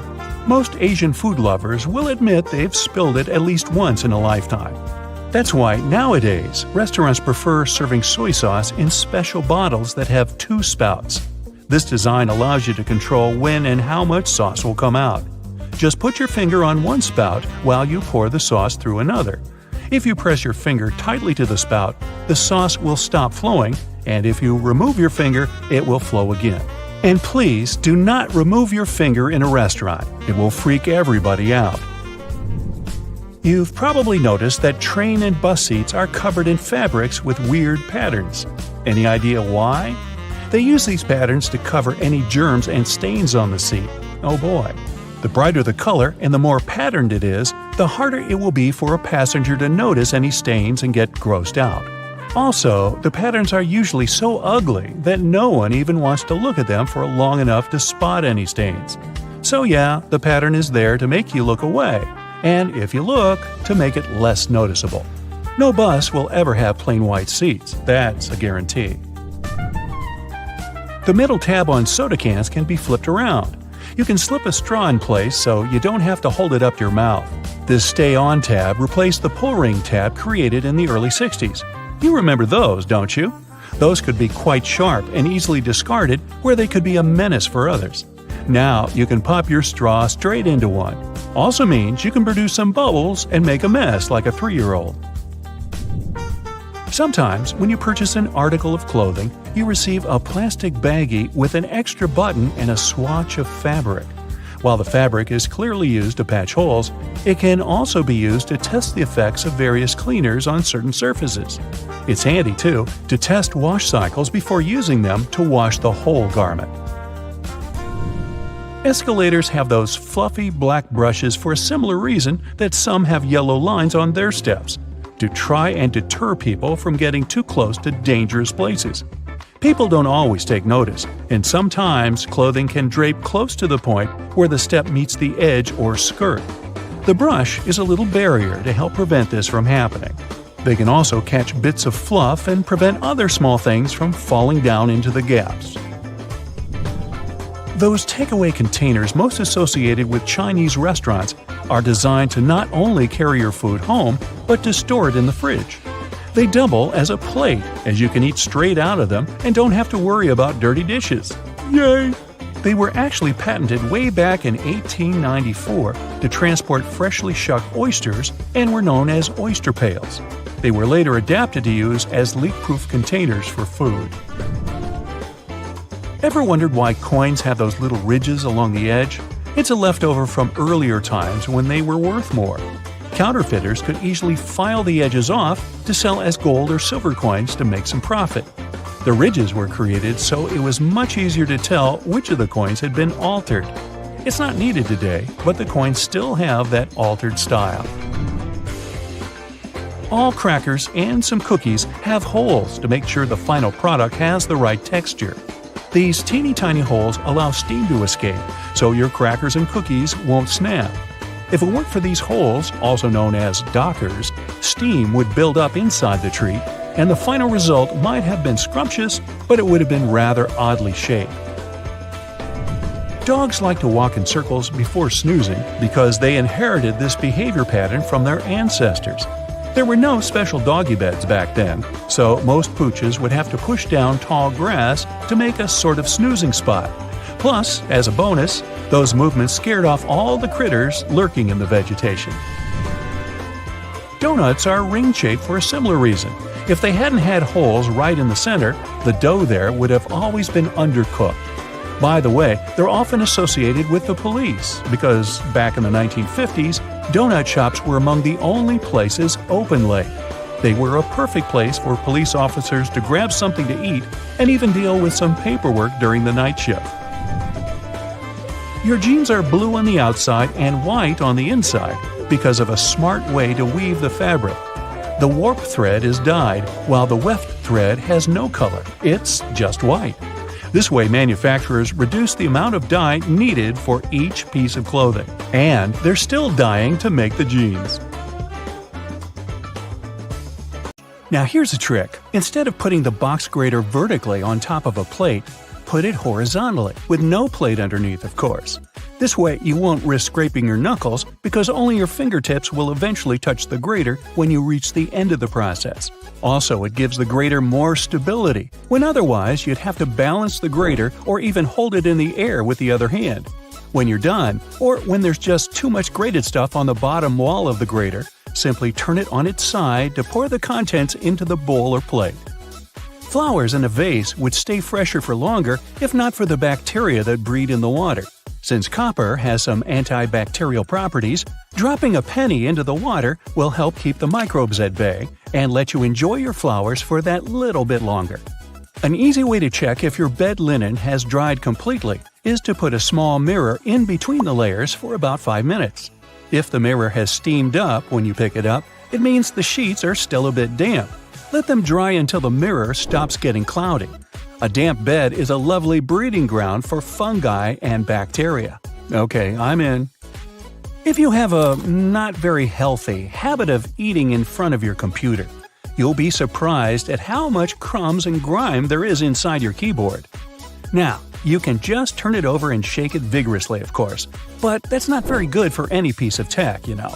So instead, take a Post-it note and run its sticky part over the keyboard. It will collect the little pieces of trash like magic. Even a better way to do it, though, is to take a slime and stick it to the keyboard, then take it away, squeeze it, and stick again in another part. The slime will fill the entire space between the keys, and its sticky properties will let it gather every little bit of garbage. Separating egg yolks from whites is easier using a plastic bottle. Break the necessary number of eggs into a bowl, and then take an empty plastic bottle and squeeze it. Hold the bottle over the yolk and release. It'll pull in air and the yolk together, leaving the white in the bowl. Repeat with the rest of the yolks and you're done. And that's no yolk. If you're tired of spitting out the stones when eating cherries or want to make a cherry pie, push the stones out with a straw. Also, many garlic presses have a special tool on their handle that can be used exactly for that. Cleaning a blender can be a nuisance if you do it manually. Instead, fill it with hot water and add some liquid soap or detergent, then run it for about 10 seconds. Rinse it afterwards, and it's clean. Plaster walls can crumble, flake, and spread dust all over the floor when you hammer nails into it. Cut a strip of masking tape and stick it to the place you want to hammer a nail in. The tape won't let the plaster crack and crumble, leaving the hole neat and clean.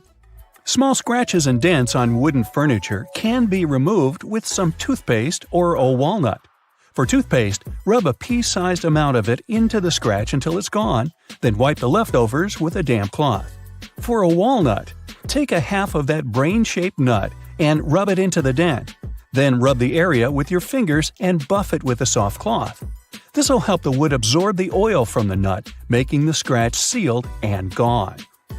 The sticky residue on jars left after you remove the stickers won't be easily removed by water and detergent. So, take some vegetable oil instead.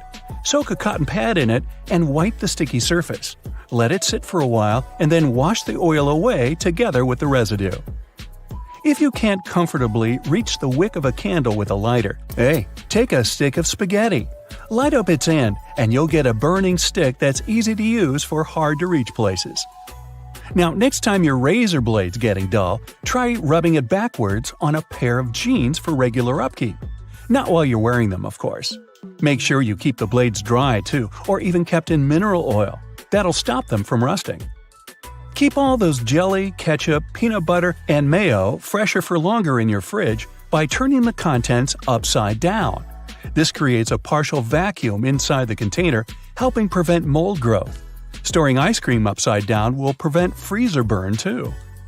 To bring your permanent marker back to life, simply put a few drops of rubbing alcohol into the felt material inside and shake.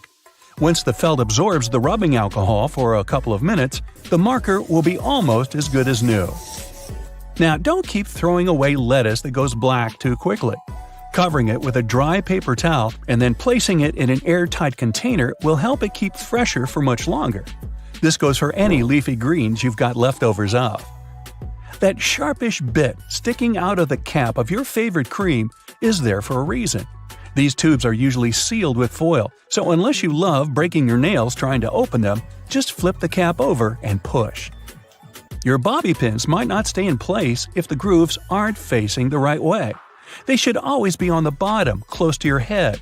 Still coming loose? Well, put a squeeze of hairspray right onto the bobby pin before you put it in your hair. Now, your cotton rounds pack has those strings on it, so you can hang it on a handy hook in the bathroom. But there's no need to loosen and tighten it back up every time. Check out the bottom of the pack. It has a perforated line. Tear it open carefully, and you're good to go. 2 zips too much? Maybe, but they come in handy as a clever anti-theft device. Just lock them together. Now, no one can open your backpack. Don't have a lock on you? You can also tie them together with some string, or even just a paper clip. Anything to slow those pickpockets down. That tiny little button on the back of a shirt collar is used to hold your tie in place. Hey, you don't want your tie trying to escape back there. Shoe manufacturers care about their customers, so most running shoes now have a special anti-blister system pre-installed. Sounds intense, but it's basically just that extra hole on top of your sneakers. Make a loop with the extra hole, inserting the lace backward. Cross your laces and put them through the loops. Now, pull the laces down to lock your foot in place. Now, run. Yeah, go ahead. Car headrests are all about comfort, and detachable headrests are all about safety. If you pull the headrest out, you'll see 2 sturdy metal bars. If you ever get locked or trapped in your car, you can use the bars to smash the window and get out. If you've got some pesky parsley stuck in your teeth, try this tip. It can be hard to get it out with loose floss. You need more tension, so just tie it in a knot. It's not an accident that soy sauce bottles have 2 spouts. The sauce is liquid and it flows out of the bottle pretty easily once you turn it over. Most Asian food lovers have spilled it at least once in a lifetime. That's why nowadays, restaurants prefer serving soy sauce in special bottles that have 2 spouts. This design allows you to control when and how much sauce will come out.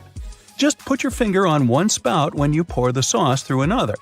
If you press your finger tightly to the spout, the sauce will stop flowing, and if you remove your finger, it'll flow again. And don't forget to ask your server, "Hey, wasabi!" Alright. A hair straightener is an excellent tool, not only for treating your natural curls, but also for fixing crumpled money or documents. You can also use a regular iron for this purpose. Just make sure you don't turn on steaming mode, otherwise there's a risk of damaging the paper. Hair bands are good not only for getting your hair done, but also to open a glass jar with canned food. Your hands might slip on the tightly closed lid, and if you don't open the can from the first attempt, your palms tend to get sweaty, making the task virtually impossible. So, put a hairband on the lid to fix your hand and make your grasp stronger. A simple rubber band will do as well. Now, it's time to take my sweaty palms and go. So get this, an extra hole at the upper part of the sink has multiple hidden functions. First, in case someone forgets to close the tap, the water won't overflow and the bathroom won't get flooded. Second, Thanks to that hole, the water drains faster and it gives an escape for the air, helping the water flow down. Those two holes on a side of any Converse shoe are not only to let the stinky air out. Sure, breathability is important for any athlete. The second reason is that athletes lace through those holes to get a better grip. Donuts have a hole in the middle and it doesn't stand for O in donut. It's not designed for an easier grip either, though it can be quite convenient. It's actually made this way for mass baking so that they can cook all the way through evenly. Baby carrots are tiny and, unlike regular carrots, wet. Baby carrots aren't some special sort of carrots. They're actually made of regular carrots by cutting off the skin and outer layers and then polishing them to look that pretty. The problem is that they can't retain moisture. A regular carrot retains some water inside because of the layers that locks it in. Once they're chopped out, baby carrots can dry out easily, so they usually sell them in bags with some water inside. Toy stores are filled with Beanie Baby plush toys, and a detail that is even more iconic than their huge eyes is their tags saying TY. That's a small manufacturing company not so many people have heard of. Beanie Babies appeared in 1993 and they went insanely popular.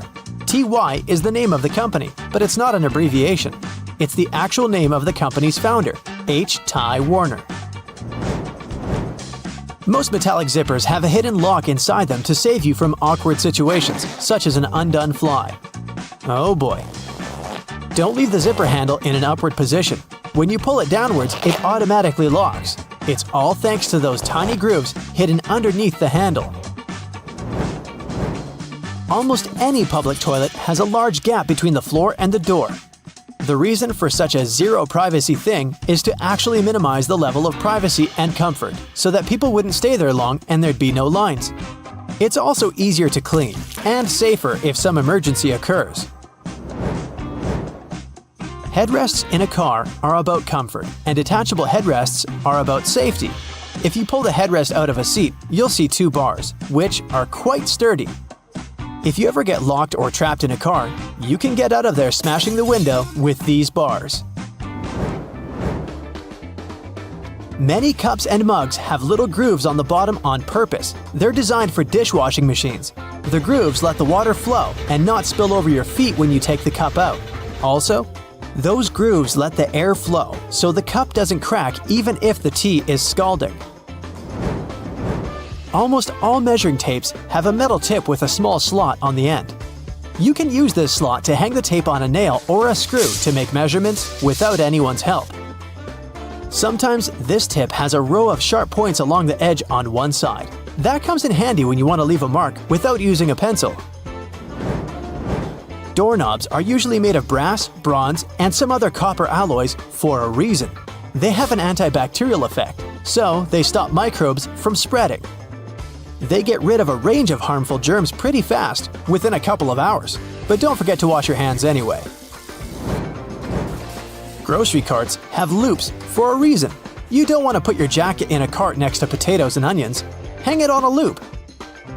This little hook-like thing is there to help you better organize the space in your cart. The carts also have a super handy grid. Whenever the cart's full, you just need to lift the grid and attach the shopping basket for extra purchases, placing it in between the horizontal bar above the wheels and the hooks the grid has. A point in an ointment cap is there for a reason too. Most tubes are usually sealed with foil, and it's better to avoid opening it with fingers unless you're ready to say goodbye to your nails. A point easily opens even the most safely sealed tube. Silica gel can often be found in different things you buy, like bags, shoes, and many others. Don't throw it away. It's meant to absorb excess moisture, so anytime your shoes are a bit wet, just throw in a packet with silica gel. People used to co-live with rats, and these guys like gnawing on everything they see in their way, including paper. Still, rats weren't able to chew more than the space left on the margins. That black grate on a microwave isn't just some fancy decoration. It's called a Faraday shield, and it prevents the rays from escaping the microwave. It also speeds up the heating, so you can enjoy yesterday's leftovers faster. It may also block phone signals, so if you're tired of numerous calls, just put the phone into a microwave. But don't turn it on. All Tic Tac containers are designed to dispense one Tic Tac every time you open it. The lid has the same shape as the candy. Turn the container upside down, gently shake it, and open it slowly. You'll notice only one candy stuck between those lid grooves. So if you just open the container and shake it until 5 or even more candies fall into your mouth, it means you've been eating Tic Tacs wrong all this time. Those little holes in the airplane windows are designed to control the cabin pressure. They also protect the windows from fogging up as the temperatures drop and rise. By the way, the airplane window is round for a reason. This way, pressure is evenly distributed so it doesn't get deformed. Blue bristles on a toothbrush are actually an indicator that it's just about time to change the brush. As the bristles get in contact with water, the blue, or whatever other, pigment fades away. So the more you use it, the duller the color becomes. A triple handle on a jerry can is there to make it easier for 2 people to carry it and distribute the fuel evenly. Gas cans often have a second hole that actually needs to be uncapped too before you pour the gas. The air passage will prevent it from pouring out, so no more fuel waste. Jeans first appeared in 1873. They were invented by Jacob Davis and Levi Strauss. Davis was a tailor who was producing covers and tents, and Strauss was a businessman who, among other things, was selling cloth. The first jeans were made by Davis from denim, the fabric he bought from Levi Strauss & Co. Together, they patented the design. Blue was a standard color for denim that was dyed using an indigo dye. The blue color is a tradition that is still often followed today to replicate the original look of a pair of jeans. Jeans also have metal rivets, and they've been there from the very beginning. Jacob Davis, the man who made the first pair of jeans, added copper rivets to spots where pants were more likely to rip, flies, and pockets to make them stronger. Today, they have more of a decorative purpose since they're distinctive and traditional for jeans.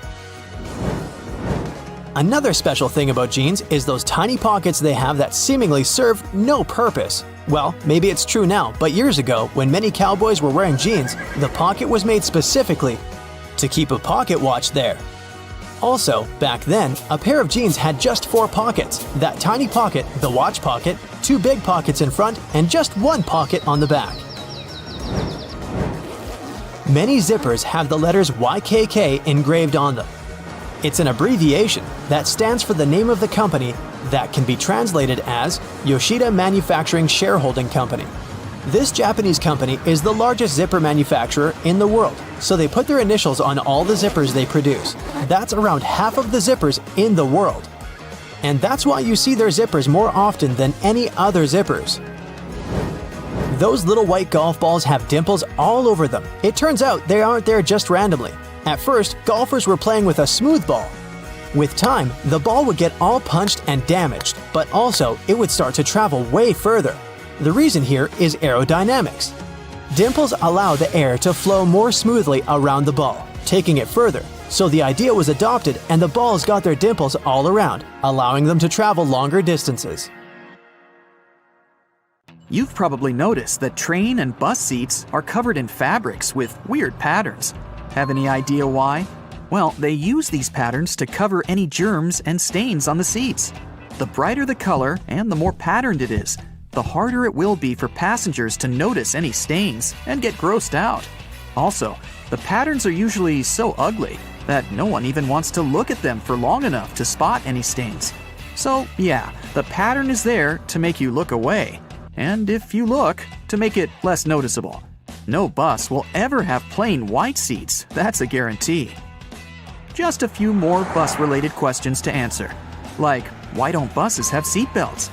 Buses are overall way safer than cars because they were designed this way.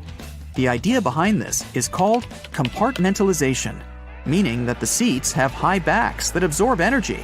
The seats are also placed close to one another, so there's less space to move in case of an impact. Also, on a bus, the passengers sit pretty high off the ground, and in case of a collision, the force is absorbed by the bus's deck and not by the people inside. On top of that, a bus is way heavier than most other vehicles, and even if there is a collision, it distributes the force way differently than a regular car. Due to its weight, a lot of force is absorbed, and bus passengers don't experience much crush force. So, small and light buses that can't distribute the force as well actually do require seatbelts.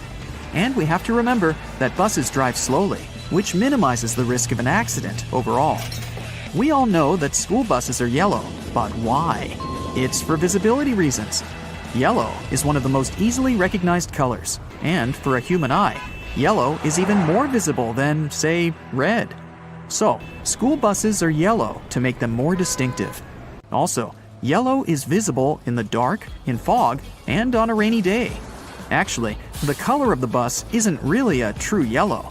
It also has a hint of orange. This shade even has an official name: National School Bus Glossy Yellow. By the way, taxicabs are yellow for the same reason, to be more visible in any weather conditions. Also, buses have huge steering wheels, and I finally learned why. Buses are bigger than regular cars, and they're also way heavier. So it's harder to turn a bus around, and way more strength is required to do so than when you drive a car. A bigger steering wheel that has a bigger radius allows the driver to turn the vehicle more easily, and it requires less force than if the wheel were smaller. Trucks have big steering wheels for the same reason. But have you seen those stuffed toys that some trucks have attached in front of them? Turns out, it's just a way for truck drivers to customize their vehicles. It's like a mascot that speaks about the truck or the driver. It's also a way to communicate to the world that the truck driver isn't all scary and tough, but a soft and harmless person that you shouldn't be afraid of. At least, that's how some truck drivers explain it. In Asia, there's also a belief that road accidents are caused by ghosts, and hanging toys are a way to distract the ghosts from causing harm to the truck. Ever been on a road trip? If you're not the driver, all you have to do is just sit in one place and do basically nothing for hours. Doesn't sound like a hard task, but some people find it terribly exhausting. And because of this, they resent road trips. Why do they get so tired? Well, sitting in a car isn't like sitting in a chair. The brain doesn't relax. Instead, it controls everything that's going on, accounting for movements and making sure that you maintain the right posture. Your brain is constantly working, exchanging bits of information with your muscles, so your body is working. Some people get tired because of this. If you aren't doing much, it doesn't mean that your body isn't doing much. Train rides are way more tolerable because trains don't stop or change speeds as often as cars do, so the body is more relaxed, and train trips are way more tolerable for people who aren't fans of road trips. Another mystery is why it's way harder to stand still in the same spot for 30 minutes in comparison to, for example, walking for 30 minutes. Again, it sounds like you're not doing anything when you're standing, so why is it so tiring? Well, standing is a pretty hard task for your body. When standing, the muscles in your legs work very hard to support the mass of your whole body. If you're standing, there are not many muscles working, and only a few of them have to do all the work. When walking, there are more muscles working at the same time, so it's easier. Also, when standing, both of your legs are working without stopping. But when walking, each of them gets a tiny break each time you step using the other leg. Why is it that the same book can have different covers? There are several reasons for this. First, the cover may vary because of the target audience. An edition of a book that is being marketed to older people is usually different from the edition aimed at younger people, with the one for younger people usually being brighter and cuter. The cover can also depend on the country the book is being sold in, trying to attract as many buyers as possible based on the tastes of the population. Next, books vary from edition to edition. At first, a book is printed in hardcover in small quantities to see how it'll do on the market. If the book is a relative success, there is another edition printed, often in trade paperback. The design of the cover is usually updated with every edition. Also, if a book has a movie based on it, there is usually another edition that follows. This edition will take advantage of the movie and use a movie scene as the cover, making it recognizable for people who saw and liked the movie, and encouraging them to buy a copy of the book. Most books are printed on yellowish paper, and few have plain white pages. But why is that? Unless it's a mass-market paperback edition, with paper that's the same quality as a newspaper, meaning bad. It's done with good quality paper. Don't let the yellow hue confuse you. It's usually called cream, and it's a preference for any book because it's less tiring on the reader's eyes. The plain white paper is bleached, and it reflects a lot of light, so it can be exhausting to read for a long time. So, that yellowish paper is the best paper, and publishers regularly use it. Another thing about books is those blank pages they often have at the very end. Their number depends on the number of pages in the book. The thing is that books are printed in signature. A signature is a group of pages that printers fold together and cut to make a book. A signature can have a different number of book pages, with the minimum being 4 and then with other numbers divisible by 4. So, a book that is 300 pages long in total will fit in perfectly, and there will be no blank pages left. But if a book needs 303 pages, it'll need an additional signature, and the extra pages will remain blank, often marked with the word notes or with the message, "This page is intentionally left blank," to let the reader know that there's no important information missing. Ever wondered why most doctors have sloppy handwriting? No, there's no class in medical colleges on bad handwriting. The reason why it's so common is that doctors are always in a rush, and they write as fast as possible to keep their momentum, so there's no time to care about writing nicely.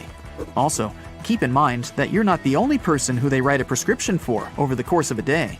Doctors do a lot of paperwork, working for 10 hours straight, and they're just too tired most of the time to give you a properly written note. Have you noticed that most songs, in general, last somewhere between 3 and 4 minutes? Well, originally, songs were being played on a phonograph record player from a vinyl record, which was spinning at 78 revolutions per minute. So, the size of the vinyl record basically determined the length of the song. There were 2 basic record sizes, a 10-inch one, which had room for about 3 minutes of playtime, and a 12-inch, which could fit a 4-minute song. So, at the beginning of the 20th century, if an artist wanted their song played, they couldn't make it longer than that if they wanted to be able to sell a record. Times have changed, but still, most songs are about 3 to 4 minutes long. The initial reason for sticking to this pattern was also because of radio. If a song was too long, it would either get cut in half or some parts would be left off to make it fit into the 3 to 5 minute radio standard. If an artist wanted the song on the radio, and if they wanted to earn money from it, they'd do their best to make a song that fits the standard, so that the whole piece could be played without alterations.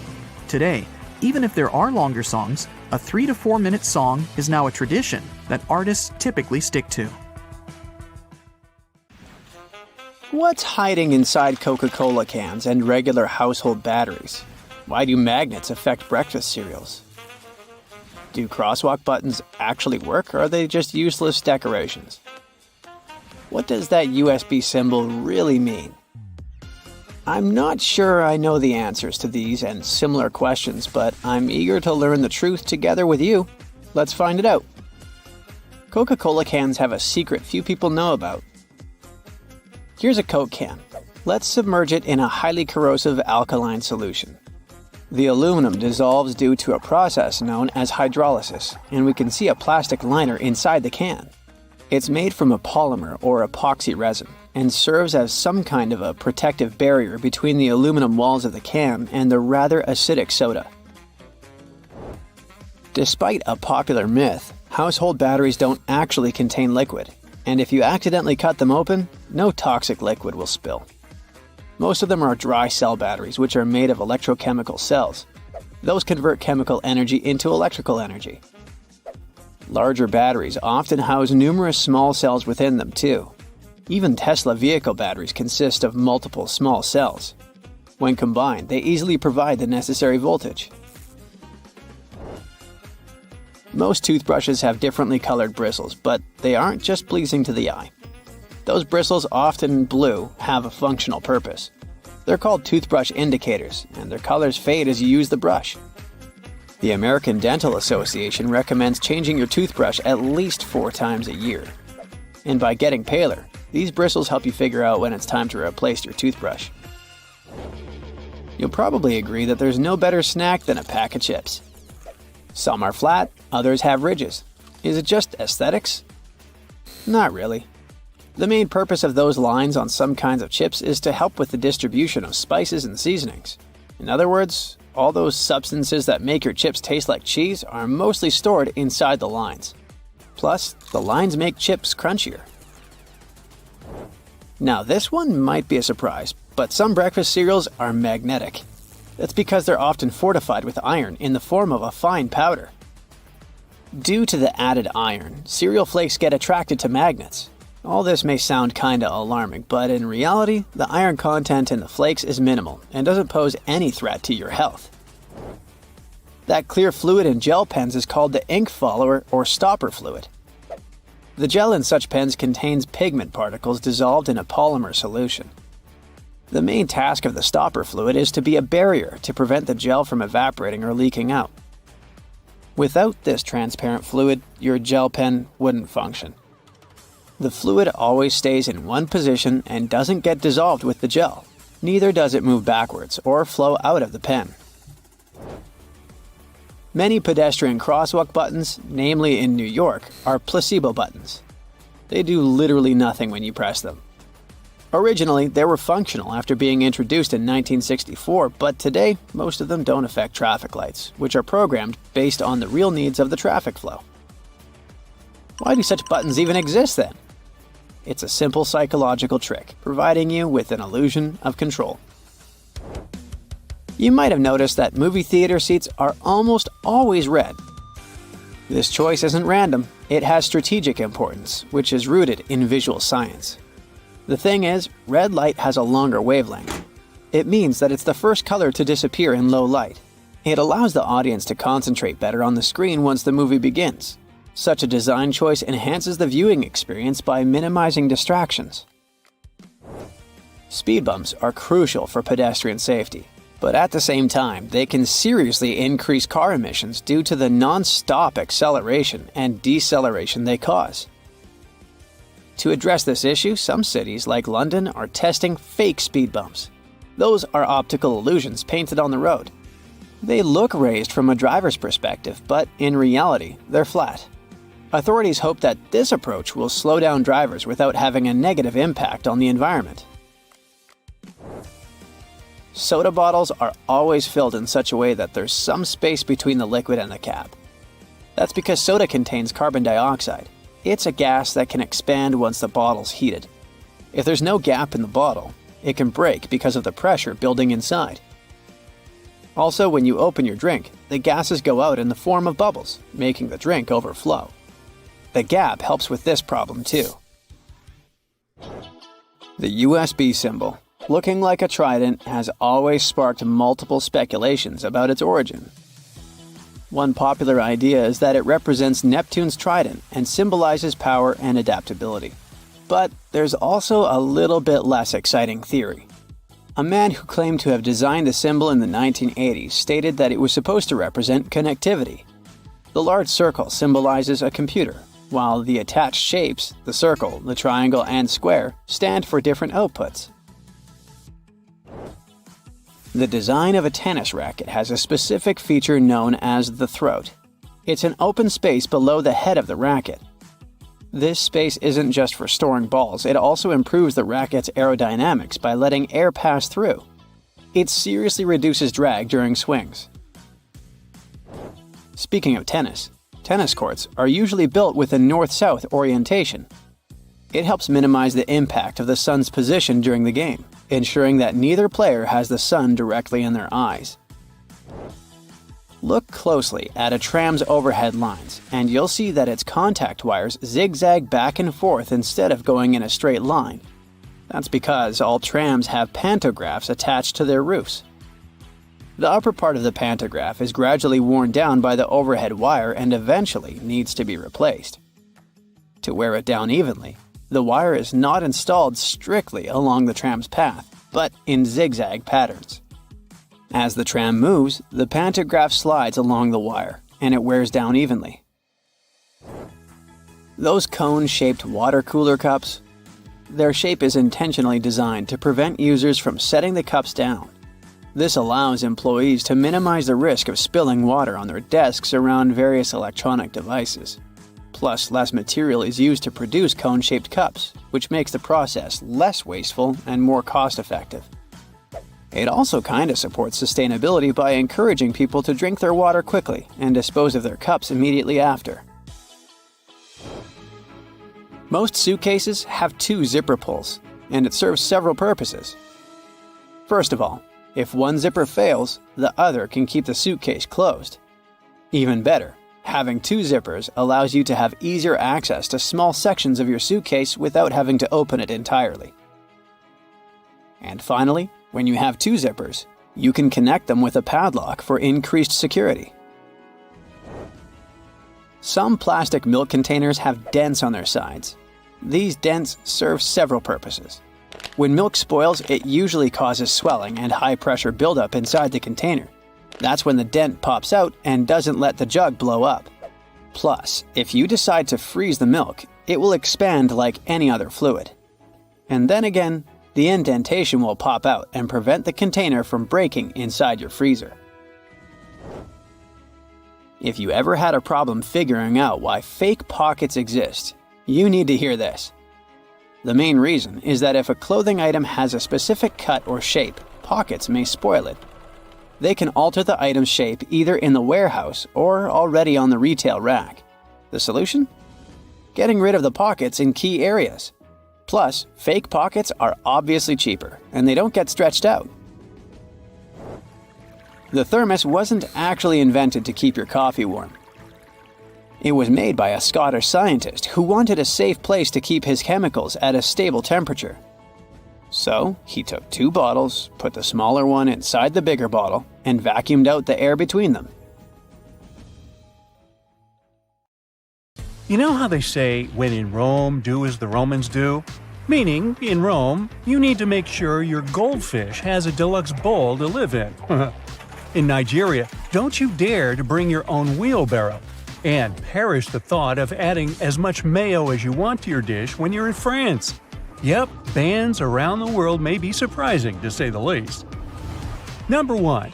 You will never see a good old doorknob in Vancouver, Canada. Some time ago, the city changed its building code to require the use of cool and sleek door levers instead.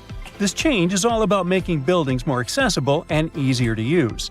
Not only new buildings are getting a new makeover, even Vancouver's historic City Hall had its fancy Art Deco doorknobs replaced with shiny gold levers. But it's not that you can't legally have it in your house. There isn't a team of doorknob police coming to your house to confiscate your knobs. You can keep them as long as you like. Number 2 comes with a GeoGuessr tip for y'all. If you see this chair in the picture, it means it's 100% not in Basel, Switzerland. It's called a monoblock chair, and it's special. You see, most objects give away clues about when and where they're from, like the shape of electrical outlets or the labels on your shampoo bottle. But the monoblock is context-free. Some people call them one of the world's most perfectly designed objects, while others say the homogeneous nature of the chair is disturbing and the real evil of globalization. But why is it banned in Basel? Turns out the authorities just want the city to be pretty, and the chair design isn't to their liking. Right, if you want to keep one in your backyard, feel free. But they've been a big no in public spaces since 2008. 3. If you were ever thinking of bringing a wheelbarrow to Nigeria, I've got some news for you. Don't even try. Should you need it for some reason during your stay in Nigeria, just buy one there when you arrive. The authorities won't let you bring your imported wheelbarrow across the border. Why? Well, they're all about supporting their own manufacturing industry, so they want to give their local wheelbarrow makers a chance to shine. At number 4, we've got China, where the authorities decided to put a stop to time travel. Wait a minute, it's not what you think. No time travel machine has been invented. The ban is on TV shows and movies. By the way, it's not something new.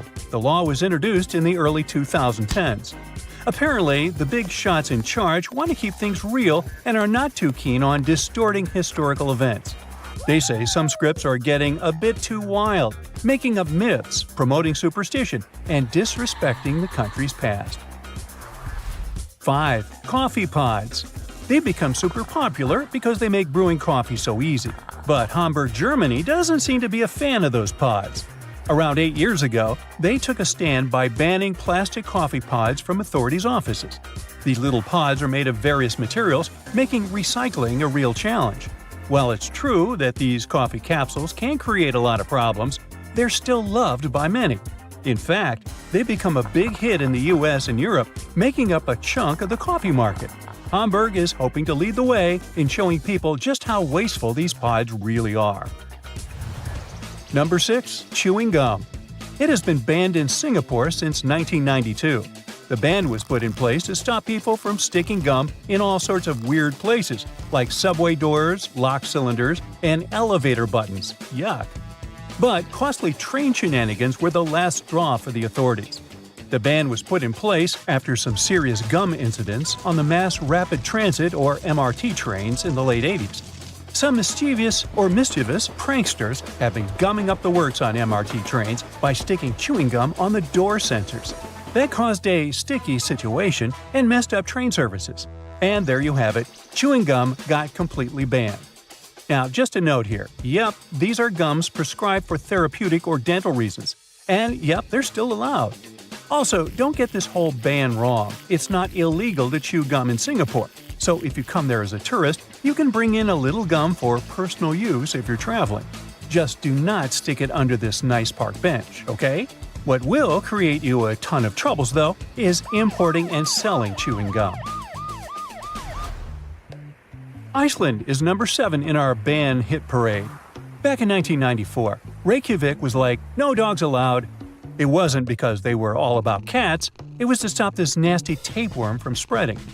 The disease was serious business, causing all sorts of health problems. But don't worry, dogs are cool now as long as they follow the rules. Nowadays in Reykjavik, it's all about the cats. They're everywhere, roaming the streets like they, own the place. You can't walk 2 steps without seeing a furry little friend begging for attention. These Reykjavik kitties are so popular that they even have their own Facebook page. People love them, and some even carry around treats just in case they come across a friendly feline. And since there aren't many threats to cats in Iceland, they're thriving. 8. The Philippines. Now this one is really weird. Singing My Way in karaoke bars is sort of banned in this country. This seemingly harmless song has been linked to some pretty serious consequences, like fistfights and even people's early demise. No one knows the exact number of lethal cases caused by this song, but there have been at least a handful of incidents in the last 10 years. The song's lyrics, which can come off as a bit arrogant and prideful, seem to rile people up when sung in a not-so-great way. This has led some karaoke bars to unofficially ban the song to prevent any craziness from breaking out. 9. Hey, have you heard about Japan's Metabo law? It's all about measuring waist sizes to tackle obesity. It was introduced in 2008, and the idea was that if companies and local authorities didn't meet the goals, they would face financial penalties. The Ministry of Health believed this campaign would help prevent various health conditions. So, every year, people aged 40 to 75 had to get their waist measured. Employers and local authorities needed to make sure at least 65% of people participated. The goal was to reduce Japan's obesity rates by 25% by 2015, and if they hadn't made it, they would have gotten slapped with a fine. Did it work? Well, in 2024, there are only 4.5% of people who reportedly have weight issues in Japan. Number 10, and we're back to Canada. So if you catch someone in there counting out pennies in line, you can totally have some fun with them, legally speaking, of course. According to the Canadian Currency Act, there's a limit to the number of pennies you can use in a transaction, 25 to be exact. So, if someone tries using 26 coins, you can play sheriff and send them to coin jail. Snatch up their pennies as evidence. Yeah. 11. And a condiment-regulated country here. Apparently in France, they're cracking down on condiments in public schools. They're trying to make meals healthier for students. The rule is that you can't just go crazy with mayo, ketchup, and vinaigrette anymore. They have to be served according to the dish. Finally, Italy. In Rome, you can't keep your goldfish in a boring old glass bowl. Nope, that's considered cruel, because those little guys need their oxygen flow. Plus, if you keep them in a bowl for too long, they might go blind. Also, you can't give away goldfish as prizes. The law has a whole subsection about it. So if you're planning on bringing a goldfish home from your next trip to Rome, make sure you've got a fancy tank ready for them. And thank you for watching. In some ways, the United States is a whole different world, totally different from every other place. So let's take a look at what's normal there that baffles people from the outside. One of the first things a foreigner notices when entering the country is flags. American flags everywhere. On buildings like schools and houses, and on clothes like shorts, t-shirts, you name it. Throughout history, Americans have changed 27 flags. The current American flag was only adopted in 1960 and is so far the longest-lasting flag of the country. It wasn't created by the authorities, though. In 1958, there was a contest for a design of the new American flag, and the winning flag was made by a 17-year-old high school student from Ohio. The reason why Americans love their flag so much is national pride. But why not so many countries do the same? Well, some countries avoid displaying them for historical reasons. Other countries only raise the flag on special occasions to highlight the importance of the event. Still, some countries display their flag as often as Americans do. In Denmark, people are quite proud of their flag too. They decorate the winter holiday tree and birthday cakes with them, and you can always find stickers with Danish flags, red and white candles, and other goodies with the flag in a grocery store. People in Sweden are also very much into their flag and have flagpoles everywhere. Now, let's go to a restaurant, shall we? Many things there are very specific to the States. Like, for example, tons of ice in every drink. Turns out there is some history to this preference. America has always had a lot of ice as a resource, since New England's lakes and rivers have a lot of those during winter. Centuries ago, before refrigerators and other helpful cooling machines, that kind of cold resource was very valuable, and the States started exporting ice to other parts of the world. And also, of course, consuming it themselves. They started to put ice in their hot drinks, in contrast to the British, who were always drinking their beverages hot. The ice in the drinks has become an American thing, and it was also considered a rich person's drink. Yep, the ice would also show a person's status. Of course, with time, when refrigerators appeared, ice became available to everyone, and Americans started to add it to their drinks commonly. The habit remained, but also, ice drinks are very refreshing, which is especially important in the hot south of the country. But if you come from abroad and don't want your drink freezing cold, always specify it to the waiter.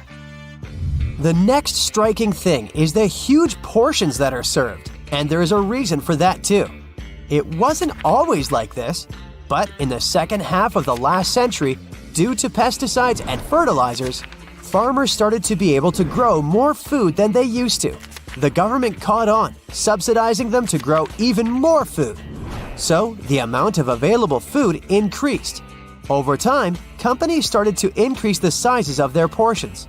Why serve less food and get less money if you can serve a bit more and also charge more? That's good for business, and it's a win-win. Customers get more food for just a little bit more money. So, larger portions stuck. Okay, now we need to take a little toilet break. And, surprisingly, there are a lot of foreigners who find American toilets weird. First, what's up with those huge gaps in bathroom stalls? Let's start with the more obvious part, gaps on the bottom of the doors. Those are quite common, even outside the US, and they serve several purposes. First, you can see if there's a person inside without trying to break into an occupied stall. Second, it provides some ventilation and makes it easier to clean the floor in the bathrooms.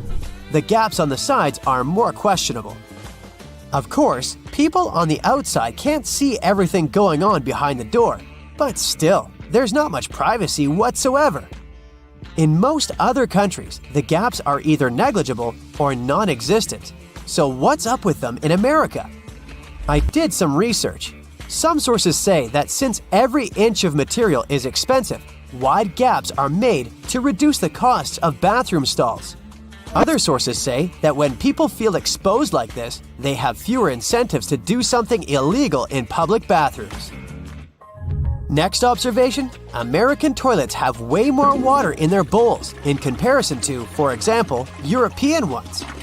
The reason is that those types of toilets use different flashing systems, and an American one needs more water to flush effectively. In many countries, especially in Asia, most bathrooms have bidets, which are used for after-toilet cleaning, and tourists don't understand why Americans wouldn't adopt those too. After all, if you step in mud, you'll go and wash your foot instead of just wiping it off with a tissue. The same logic works here. Also, it reduces toilet paper usage. So it's more sustainable and it's environmentally friendly. Some say there's a strong stigma in America around bidets that is extremely hard to overcome. Others say that toilets in the US don't have enough room to install a bidet. So they don't have those, especially if there are other well-known ways. Before we leave the restaurant, we need to tip the waiter. Tipping in the United States is way more common than in most other countries. You're expected to tip any service person who helped you with something. While some kind of tipping exists in some other countries, the extent of it is smaller. And there are also countries like Japan and Denmark where tipping isn't a thing at all. Those countries have minimum wage laws that dictate decent wages employers must pay their workers. This way, the need to pay money to service stuff isn't pushed onto the customers. By the way, here's one more fact about the prices. Probably the craziest thing in the States tourists have to adapt to are prices in stores. The tax isn't included into the displayed price and is added on top while checking out. So people who are short on money can't pre-calculate the price they will have to pay to make sure that they have enough money. But really, why is it so? The main reason behind such a weird policy is transparency. This way, taxpayers know how much tax they pay and can resist raising the tax rate in case it comes on the national agenda. Also, it allows buyers to compare the costs of products across states fairly, since tax rates may differ. So, if the tax isn't included, you compare the actual bread costs between Alabama and Alaska, for example. In some places in America, it's not very easy to get around unless you travel by car. In some regions, there's often no sidewalk taking you to the closest convenience store, or a crosswalk, allowing you to cross the road right in front of the store. The main reason for that is probably the fact that the United States is a big country with vast lands and everything is spread out. Neighborhoods can be scattered around, wide suburban territories quite far away from one another, so that's already far from being walking distance, and sidewalks aren't needed because, yes, no one's walking. Studies show that Spanish or Germans walk at least twice as much as Americans, but in those countries, everything is way closer. And last and not least, you guessed it, the imperial system. It's based on the human body. A foot is an average foot size of a person, so you might think it's quite intuitive for anyone. Well, no. Foreigners are incredibly confused with feet, inches, gallons, and Fahrenheits, and tend to convert it all to the familiar metric system. Well, in this sense, the British are even more confusing. Those guys use both imperial and metric systems. For height, it's mostly feet and inches, but for weight, kilograms. Great Britain used to have the imperial system, but later they were forced to switch to the metric system. So now they're using a combination, whatever helps to be more precise. Hey there, quick question. What is the capital of Japan? If you said Tokyo, then you got it right. Tokyo is one of the most modern and colorful cities in Japan. But for over 1,000 years, Kyoto occupied that place. Yeah, I know, the names are similar. But while Tokyo is the futuristic center of Japan, Kyoto is one of the most traditional and historical cities in Japan. It's known as Japan's cultural capital. Let's play a game of Spot the Difference. Here are two photos. The first one is from Tokyo, and the second one is from Kyoto. Can you tell what is the main difference between both? Hold that thought for one more second. Here are two more pictures. The first one is from Asakusa, a neighborhood in Tokyo, while the second one is from Kyoto. What would you say is the main difference here? Well, you can probably guess where I'm headed. If you didn't figure it out, I'll spell it out for you. The main difference is in the colors. If you've ever had a chance to travel around a bit, you probably noticed how cities have certain color themes, like Rome is terracotta, and Paris varies in tones of gray and sepia. Looking at these images, one can see that Tokyo is bright, electric, and looks even a bit chaotic, and Kyoto is monochromatic and gives the impression of being calmer and more peaceful. It's fascinating to see that what causes this distinction between both cities has to do with a certain landscape law. You see, in 2007, Kyoto passed a new law prohibiting colorful street signs. The law also wanted to standardize overall constructions to make the city look more homogeneous. Since Kyoto was Japan's capital city for such an extended period of time, it was built using traditional feng shui architecture and principles. That's why so many of the buildings have that traditional Asian shape to them, the one with the curvy ceiling, like you see in the Mulan movie. Sure, this style is very far from what modern architects are doing today. If you take a look at Tokyo, you'd see glass skyscrapers rather than these old buildings. But that's all part of a bigger plan, set in motion by something called the Miyako Landscape Guidelines. The municipality's main argument to pass the law was that Kyoto was losing its unique landscape due to Japan's modernization. If Kyoto were to follow in Japan's footsteps and build humongous skyscrapers, citizens would lose their view of the three mountains that surround the city. And let's face it, nobody would want that to happen. Plus, it's nice that you can go to different cities in Japan and notice that they are unique in their own way. If the landscape law was to be effective in all of Japan, we wouldn't get to see architectural marvels such as the Tokyo Sky Tree and the Asahi Flame Building. Now take a look at the Akihabara district in Tokyo. It is known as one of Japan's most modern neighborhoods. It's filled with top-notch technology at every corner. And yes, it's also filled with signs everywhere. If we compare it with Kyoto after the passing of the new law, the first thing that would have to go are the rooftop signs. Oh, and flashing and moving lights are also illegal there now. This Kyoto Starbucks also illustrates what I'm talking about. If you were strolling along the bucolic streets of Kyoto's countryside, searching for a place to get a cappuccino, you'd miss this coffee shop completely. I think we can agree that the traditional Starbucks logo was made to call attention, with that crowned siren-like creature supported by a very green background. In other places in Japan, it still looks like this. But in Kyoto, the brand went above and beyond to respect the new guidelines and produced this beautiful wooden logo and a little plaque that says this building has lattes. Yes, indeed. There are multiple examples like this. In Kyoto, the 7-Eleven doesn't have its traditional red, orange, and green stripes. Its logo was changed to black and white. You can think that's dull, but I think we can agree to disagree. It looks perfect when you look at its surroundings. Oh, and what about McDonald's, the world's most famous burger franchise? It kept its yellow logo, but took the red out of the background. In terms of the color palette allowed, the law uses the Munsell color system to determine which chroma levels are acceptable. Usually, the faded version of strong colors like red, black, green, and so on are accepted. Now, imagine if they adopted a Wes Anderson palette. It would look like a Toy City, that's for sure. At first, vendors and shopkeepers felt disturbed by the new law. They didn't understand why they had to change their branding for the sake of some aesthetic the city was trying to preserve. But with time, they not only came to terms with the new law, but could already see the benefits of it for their brand success. You see, this helped turn Kyoto into an even bigger tourist attraction. Tourists felt like they were traveling in time, sort of.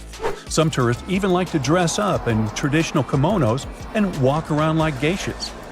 The municipality also began an award system to compensate the shops and brands that had done their homework well.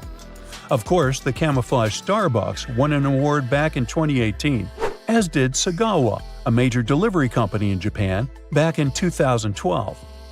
It's not only shops that needed to adjust to the new guidelines. Things such as vending machines and post offices also needed to be toned down. Again, the idea is to make the city more visually coherent, and they sure help. Now, what happens if you don't follow the rules? Well, the people who chose to ignore the landscape law can spend up to 1 year in jail or pay a huge fine. We can also compare the differences inside Kyoto itself. Around the city center, the landscape law is less strict, so you'll find taller buildings and even bigger and more colorful signs. But as you leave the center and move towards smaller cities in the countryside, the law is much more strict. It's especially strict around the UNESCO heritage sites. In case you're not aware, there are 17 heritage sites in Kyoto. Yep, that's a lot. But that's what makes Kyoto so unique. Now, welcome to the neighborhood of Pontulcho. This neighborhood is a good example of how the landscape law changed the city's mood over the years. Pontulcho is a cute alleyway in Kyoto that spans over several blocks. If you look at this Google Street image from 2009 and this one from 2023, you'll see clear differences. For starters, the huge sign at the entrance of the alleyway is gone, and so are the wires hanging from the tops of the shops. The pavement was redone and the big store signs disappeared. It's much cleaner. At night, the alleyway turned into the perfect spot for atmospheric dining, since its legislation decided to rule over the type of lighting allowed in the neighborhood.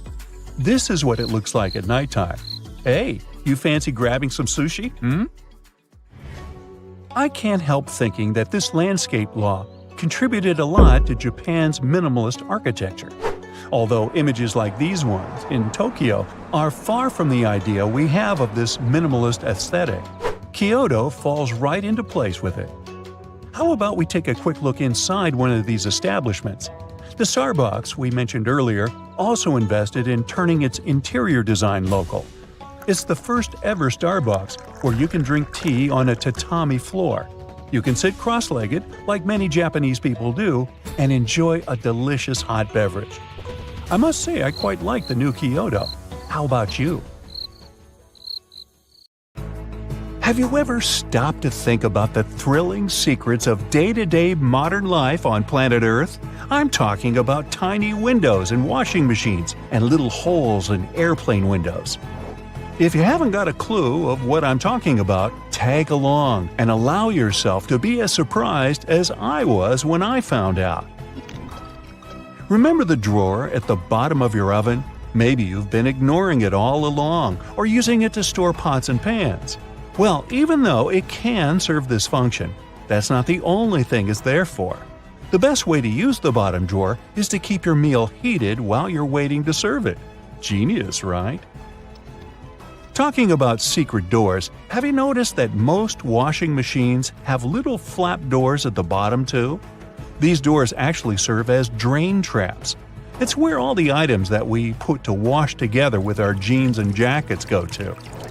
It's a type of collector, let's say, of small items. It stops them from getting into the main drain pipes and clogging them. It saves us hundreds of dollars in repairs each month.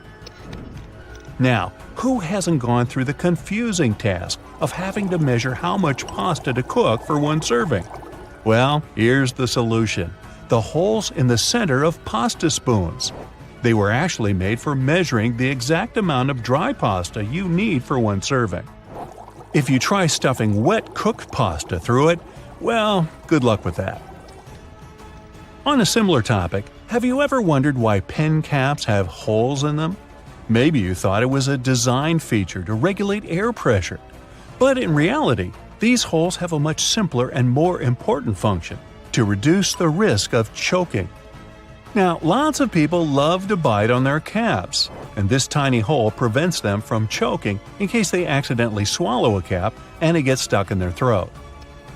For kitchen lovers, there's a hidden secret right in front of your eyes that can change your life. Think pans. Now think handles. Right, they have holes in them. As it turns out, these holes were designed to hold the spoon you're using for cooking. And instead of dripping sauce all over the stove or your kitchen floor, you can place the spoon in the hole and let it drip the sauce directly back into the pan. Woohoo! Speaking of everyday items, and I was, most doorknobs are made of brass because this material makes them naturally germ-free. Unlike plastic ones, brass doorknobs are kind of magical. They can disinfect themselves without you having to clean them. Neat, right? Have you ever noticed that at the bottom of a measuring tape there is a little dip?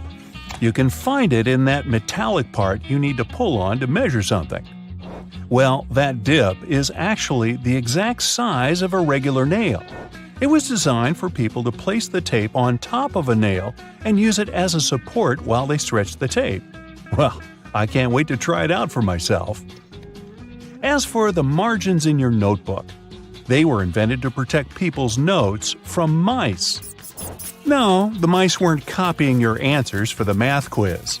Actually, there were times when people had to cohabitate with rats and mice that often chewed on paper. So, to prevent information from getting completely lost, people created margins. This way, texts were moved closer to the middle of pages and remained unharmed by rodents. Perhaps this is where to digest information came from.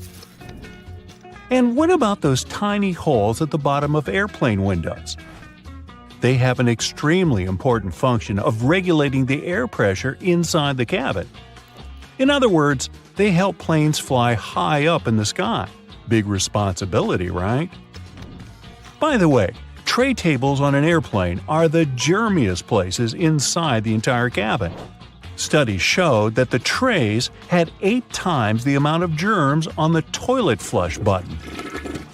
Now, how about we cut a commercial airplane in half and see what's inside? Well, it would look more or less like this: rows of seats on top and everything else that needs to be stored at the bottom. I'm talking about passengers' luggage, emergency supplies, parts of the wing system, and so on. Moving on to bowling balls. Yes, I know it's a clumsy transition. Anyway, have you ever wondered what the insides of a bowling ball look like? If you have cut a professional ball in two, you'll see a familiar shape. Look closely. Do you see it? Doesn't that look like the logo of Brightside? Anyway, professional bowling balls are different from the ones in your local bowling alley. That's because they're designed to make fancy moves. They actually have some really complex engineering inside. They're shaped to help skilled professionals get more strikes. The weight of professional bowling balls is designed to be projected inward as they travel down the bowling lane. This makes it harder for them to get into the gutters on the sides of the lane. Speaking of balls, let's take a look inside a baseball. To make it light and aerodynamic, producers use several different layers. Starting from the core, we have a cork center enveloped by black rubber. Then there's a layer of red rubber, followed by 2 or 3 alternating layers of wool yarn. After that, there's a visible white leather cover and that beautiful red seam on the side, stitching it all together. And what if you had X-ray vision and managed to look inside a human bone? Ooh, spooky! I'd say what calls most attention is this spiderweb-like situation at the center of the bone. In reality, it's a highly condensed and complex structure of nerves that you have inside your bones. Aren't you lucky? Now, I've got a riddle for you. What is round, can be found near the ocean, and looks like an aerial view of the Guggenheim Museum in New York City, the one that's made almost entirely of ramps? If you said a nautilus shell, hey, then you guessed right. A nautilus is a shellfish whose house you can find in countless souvenir stores near the beach. It's made up of 2 layers, a matte white outer layer and an iridescent white inner layer. And if you were to cut it in half, it would look very similar to the insides of the Guggenheim Museum. Aloe leaves are good for healing purposes and also for hydration. But if you managed to look inside of an aloe leaf, the image you'd see would be satisfying and very relaxing. Who hasn't dreamed of a pool filled with jelly? Now, there seems to be nothing more mundane and regular than a tube of toothpaste. But you wouldn't think so if you cut open a tube that contains several colors. Now, there have been speculations that the insides of such a toothpaste tube might be divided by barriers so that the stripes don't mix. But if you cut it in half, you'll see that it has only one interior chamber. As it happens, there's a lot of science behind the making of striped toothpaste. According to a specialist, they have to ensure that the paste in all the stripes has the same physical properties. This way, the colors are naturally prevented from mixing with one another. That's why, if you tear a tube open, you'll see something that looks like several slices of pizza in different colors. If you open your closet, you're bound to find at least a few wooden hangers. Usually, they're made of cedar wood, which is a natural moth repellent. So, cedar hangers actually protect your clothes from moth infestation. For some people, more than others, eyeliner is an everyday must. Boy, isn't it. But did you know that back in ancient Egyptian times, both men and women used kohl eyeliners to protect their eyes from the sun's glare? Way to go for the Egyptians for figuring that out. Now, if I could just learn to walk like one. Normally, we use headrests for the purpose of, well, resting our heads, right? Well, not only. As it turns out, headrests can be easily removed from the seats and used to break car windows in case of emergencies. Now, this one is a trick very few people know about. You probably place your doormat horizontally, like most of us do. But doormats serve the purpose of absorbing dirt from the soles of your shoes before you enter your home. So, for this function to work as it's meant to, the best way to place a doormat is vertically. This way, you take more steps on the top of the doormat before entering your house. And last but not least, now I don't want to be accusatory here, but you have probably been vacuuming your house the wrong way, and I can prove it. Most people just vacuum floors and carpets in one direction or move the brush back and forth several times, thinking they've got all the dust out. But according to cleaning professionals, the best way to vacuum is in rows.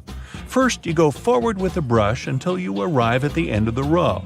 Then, you fluff the carpet up and move back down along the same row, gathering the dust that wasn't collected in the first sweep. Talk about efficient cleaning.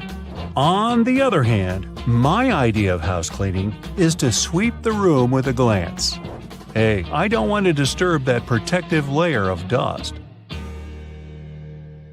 If you're planning a trip across the Atlantic, you should prepare for more than just the jet lag. Depending on where you land, life in Europe can seem a bit unusual. So it's best to do a bit of research before you travel. Speaking of quirky little differences, one of the first things you may notice is the lack of AC. Hope you like fresh air because central air conditioning isn't everywhere like you might be used to. In Europe, you might find that someone's flat, office, or even a full restaurant doesn't have an AC unit. That's because some Europeans rely solely on their windows to get a breeze. However, bigger places like grocery stores and malls usually keep things well ventilated. Water in European restaurants is not always free either, even though this is common practice in the US. Sure, you'll get a fancy glass bottle at most places, but you'll also see it on your bill. More so, if you ask for water, be sure to specify if you'd like it still, because you might get sparkling water instead. Forget about getting a glass full of ice water too. You might get cold water from the fridge, but Europeans don't do the whole tons of ice thing like they do in the US. If you enjoy sightseeing on a budget, you know how helpful those public toilets can be. After walking for hours, it's great to stumble upon a bathroom where you can freshen up a bit. Well, you better have the equivalent of 50 cents or so in your pocket, because in many European countries, you've got to pay to use these public restrooms. Even fast food restaurants might charge you for the privilege. The best workaround is to head to a mall. Their restrooms are usually free. Also, in the US, bathroom stalls often have a gap at the bottom. Some say this design was chosen for cleaning purposes and accessibility. In Europe, however, stalls tend to reach the floor for more privacy. Name days are also kind of a big deal in Europe, despite not being so popular in the US. Each day of the year is like a mini birthday celebration for someone with a specific name. Europeans who follow this tradition see it as a second birthday, and even some take it more seriously than their actual birthday. Even the way we perceive things can be totally different depending on where you're from. Take a 100-year-old building in Europe that's practically brand new, but in the US, it's considered old. Depending on who you ask, some Americans might even consider an object that is 200 years old to be ancient. Europeans reserve this word for something that comes from a time before the Middle Ages. However, when it comes to distances, it's quite the opposite. Europeans might find driving 100 kilometers, or about 60 miles, to be a lot, while for Americans, that's a short trip. It does make sense if you think about it, though, because Europe is way more crowded. In fact, the entire European Union is only about half the size of the US. Either way, Europeans are always on the move, whether it's inside their continent or jetting off somewhere else on the planet. It's probably because most European countries are so small by comparison that people grow up thinking it's normal and easy to cross borders all the time. Even the appliances tend to be different when comparing the two regions. Take washing machines, for instance. In Europe, most of them only hook up to cold water, and they load from the front. In the US, it's common to have machines that use both hot and cold water and load from the top. On that note, make sure to research the type of electrical plug used in your European country of choice before traveling. You might find you'll need special adapters to be able to use your phone charger or curling iron while on holiday. Thankfully, most hotels are prepared for these issues and can offer adapters on demand, free of charge. Fridges might seem a bit different too. That's because tiny ones are the norm in Europe, except for large families who invest in bigger fridges and freezers. It's not all bad, especially if you enjoy sharing groceries with roommates, less food wastage, and more frequent trips to the store for fresh food. Might also want to polish your metric system knowledge before heading to Europe too. Everyone there is using meters, grams, liters, and Celsius. Sure, people in the US might learn the metric system in school, but they stick to the other system for their everyday lives, with yards, miles, pounds, and Fahrenheit. Make sure you also double-check dates and times before making any reservations. Europeans write their dates like day, month, year, while Americans flip it to month, day, year. Also, in the US, the week usually begins on Sunday and wraps up on Saturday. But in Europe, it starts on Monday and ends on Sunday. Be on the lookout for the different time format too. In some countries, if someone says it's 14, that translates to 2 o'clock in the afternoon. Even advertising might seem a bit different when you first land in Europe. In the US, you might see people wandering around in inflatable costumes on the street to promote local business, but that's a rare sight in Europe. Also, those massive billboard signs you often see along American highways aren't available in most European countries. They're usually against the law because it's believed that drivers should be focused more on the road ahead. And such advertising techniques can be too distracting. Moving on to street names and shopping hours. In North America, especially the USA, it's common to name streets with numbers, like 5th Avenue or 16th Street.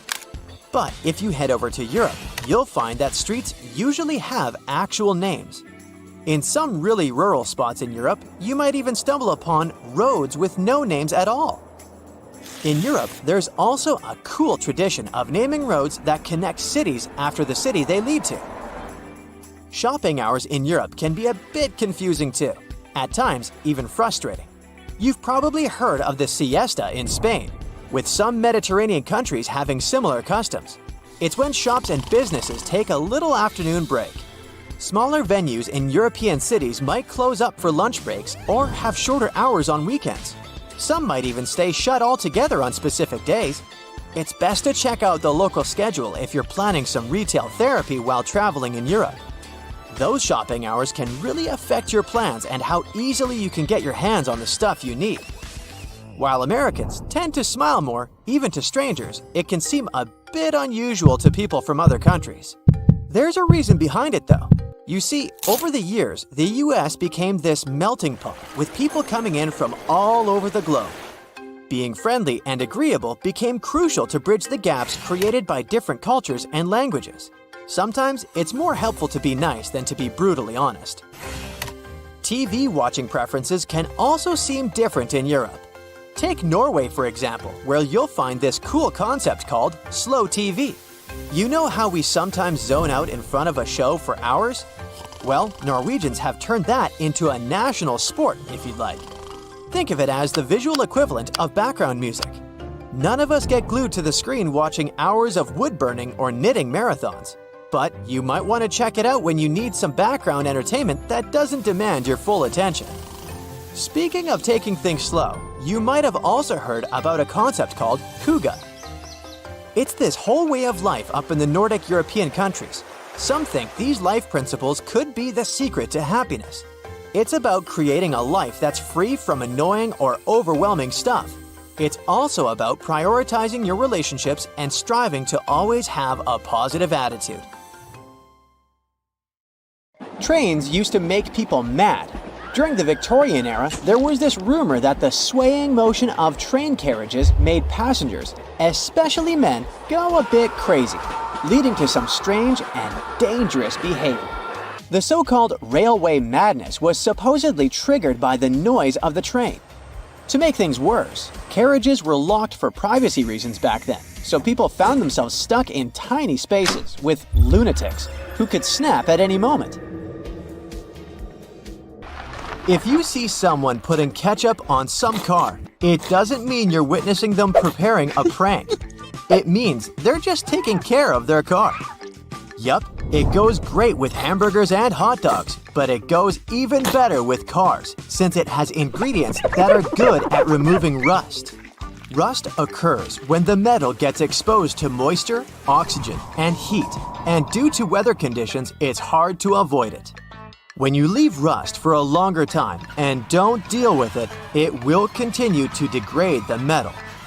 So, you need to get rid of it before your car becomes physically useless. That's when ketchup comes in.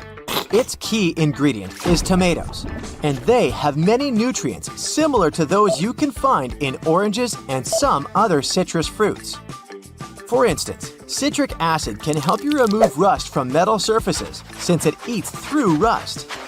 We're not talking about the cars only. You can use it on metallic kitchenwares, furniture parts, jewelry, and rust spots on generally any metallic item. You can combine it with washing soda. It's not quite effective against rust, but when you combine it with ketchup, it'll do the work. Mix these two and apply them to the rusted area. Leave it like that for about half an hour and wash it with a wet cloth or sponge. You can combine ketchup with salt instead, or just apply a lot of it on the rusty area without using any additional ingredients. Ketchup removes tarnish from brass copper too. Put it on brass hardware on doors and cabinets, or some accessories such as bowls and candlesticks for 10 minutes to make it all shine. And also, you don't put it on meat just because of taste. Ketchup breaks down its fibers, which means it makes it more tender. Locking handles as we know them were only invented relatively recently, in 1878. Before that, people had to get pretty inventive to secure their homes. Most folks used a latch string. They'd make a small hole in the door, thread a leather thong or string through it, and then loop it around a wooden bar. Even after doorknobs were invented, only the wealthy could afford a proper lock and key. Vacuum cleaners had a rough start too. The first one was invented in 1901, but it was so huge that it wouldn't fit inside houses. Instead, vacuuming was offered as a mobile service. The machines were parked outside, and long hoses were fed through the windows. And to get to the client's house, these large cleaning machines were actually pulled by horses. Back in the day, animals even used to pull strollers. Yep, with kids inside.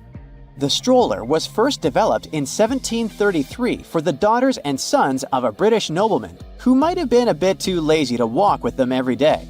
So, the first model was basically a shell-shaped basket on wheels that could be pulled by a goat or a small pony. This small chariot was cute, but probably not the safest way to get around. Refrigerators also used to be a bit scary. From the late 1800s until 1929, they used toxic gases like ammonia, methyl chloride, and sulfur dioxide to cool things down. People were so concerned about gas leaks that they began leaving their refrigerators in the backyard instead of keeping them in the kitchen. This danger even inspired Albert Einstein to create a new model.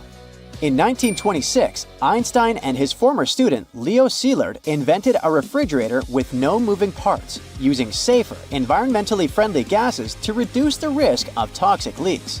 But it had one problem.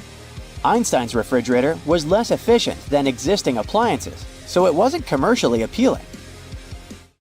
If you ever find yourself casually wandering in the forests of Estonia, don't freak out if you see some giant megaphones.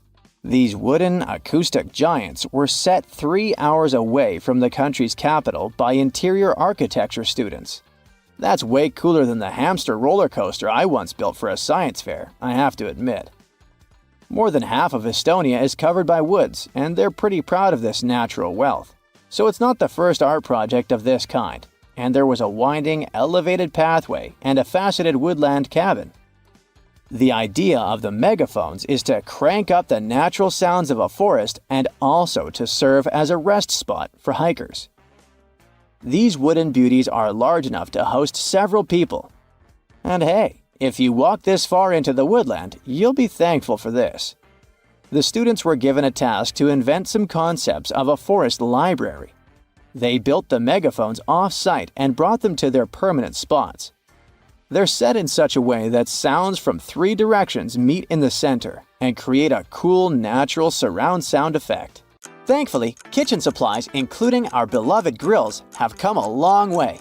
Back in the 1950s, a metalworker named George Stephen had a brilliant idea while trying to create the perfect steak. Frustrated with flare-ups and uneven cooking, he decided to cut an old ocean buoy in half.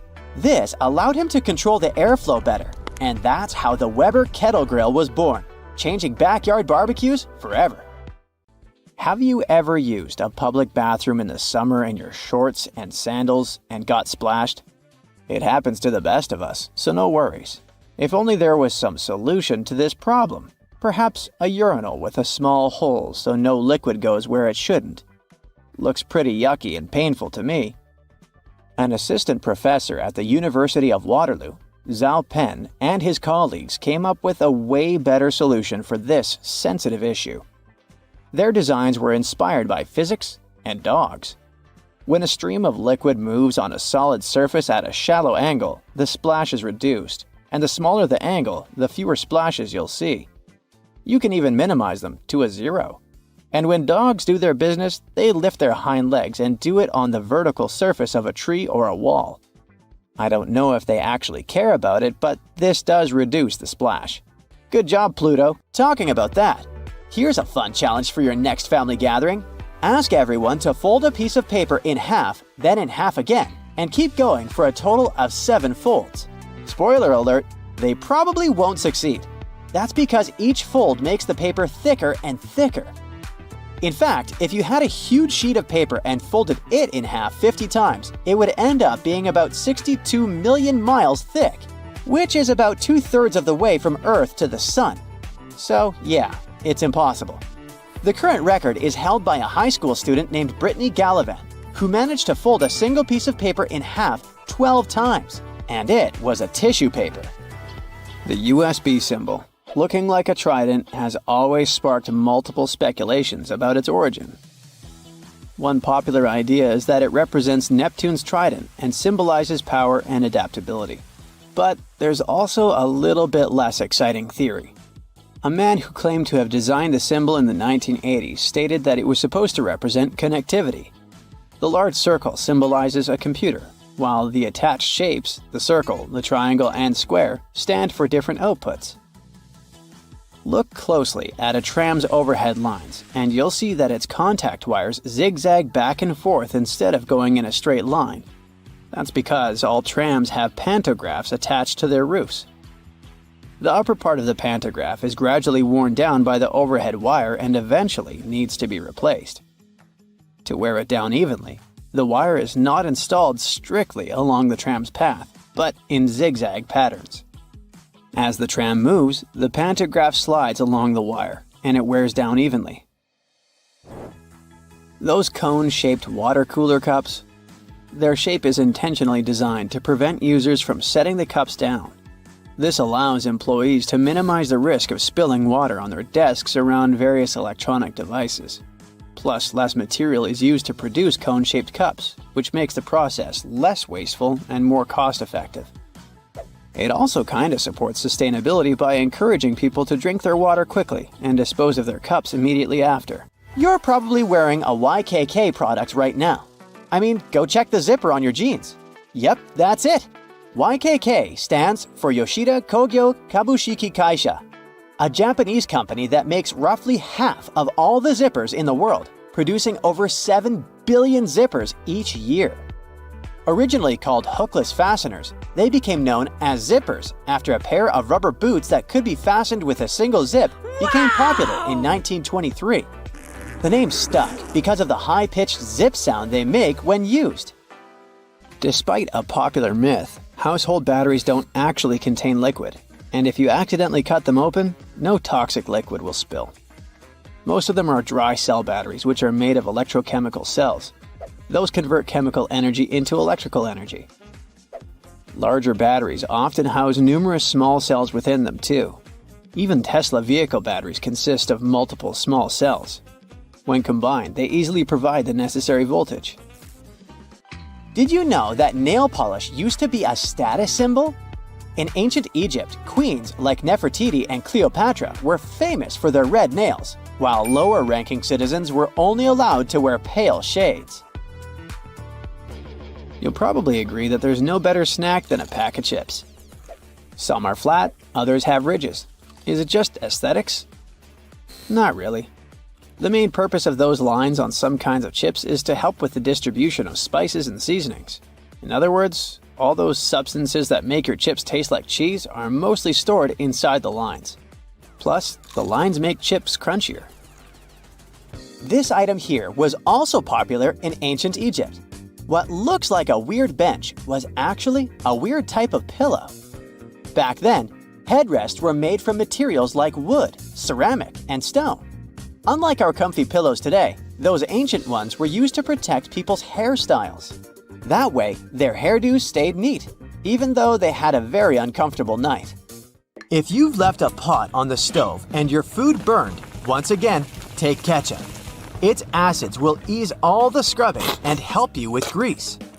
Just leave it over the night and you'll be able to wash the pot more easily. Or keep those small packages of ketchup we all end up having from fast food orders in the freezer. The ketchup won't be as hard as an ice cube as it freezes. So it will be good for soothing insect bites or similar things. For 8 centuries, forks were considered cursed and nearly forbidden in the West. The first models were used by the elite in the Middle East and the Byzantine Empire, and they made their way to the West in 1004, thanks to a noblewoman named Maria Agrippina. People were pretty shocked by it, to say the least. So when she passed away just 2 years later, everyone blamed the fork, thinking it was some kind of divine punishment. By the way, its name comes from the Latin word furca, which means pitchfork. Next on our list is Nike's iconic moon shoe, but I'm talking about the unique pattern of its sole. Back in the 1970s, Nike co-founder Bill Bowerman was making waffles for breakfast with his wife when he had a sudden idea to pour a plastic material called polyurethane into the waffle iron. The machine was ruined, of course, but I guess it was worth it since that's how the first Nike waffle trainer was born. I mean, its sole. That clear fluid in gel pens is called the ink follower or stopper fluid. The gel in such pens contains pigment particles dissolved in a polymer solution. The main task of the stopper fluid is to be a barrier to prevent the gel from evaporating or leaking out. Without this transparent fluid, your gel pen wouldn't function. The fluid always stays in one position and doesn't get dissolved with the gel. Neither does it move backwards or flow out of the pen. Let's move on to another favorite snack, popcorn. These days, cinema and popcorn go hand in hand, but it wasn't always this way. In the 1920s and 1930s, movie theater owners were hesitant to allow snacks in their theaters. They were worried about the mess and the crunching noises interfering with movies. Plus, popcorn used to cost only 5 to 10 cents, so they didn't see any financial benefit. But savvy street vendors saw a big chance. So, they got their own popcorn machines and started selling them outside theaters. That's why popcorn probably became the original clandestine movie snack, and theater staff would even have to check if people were hiding bags of it in their coats. Have you ever helped your friends move into a new apartment in a building without an elevator?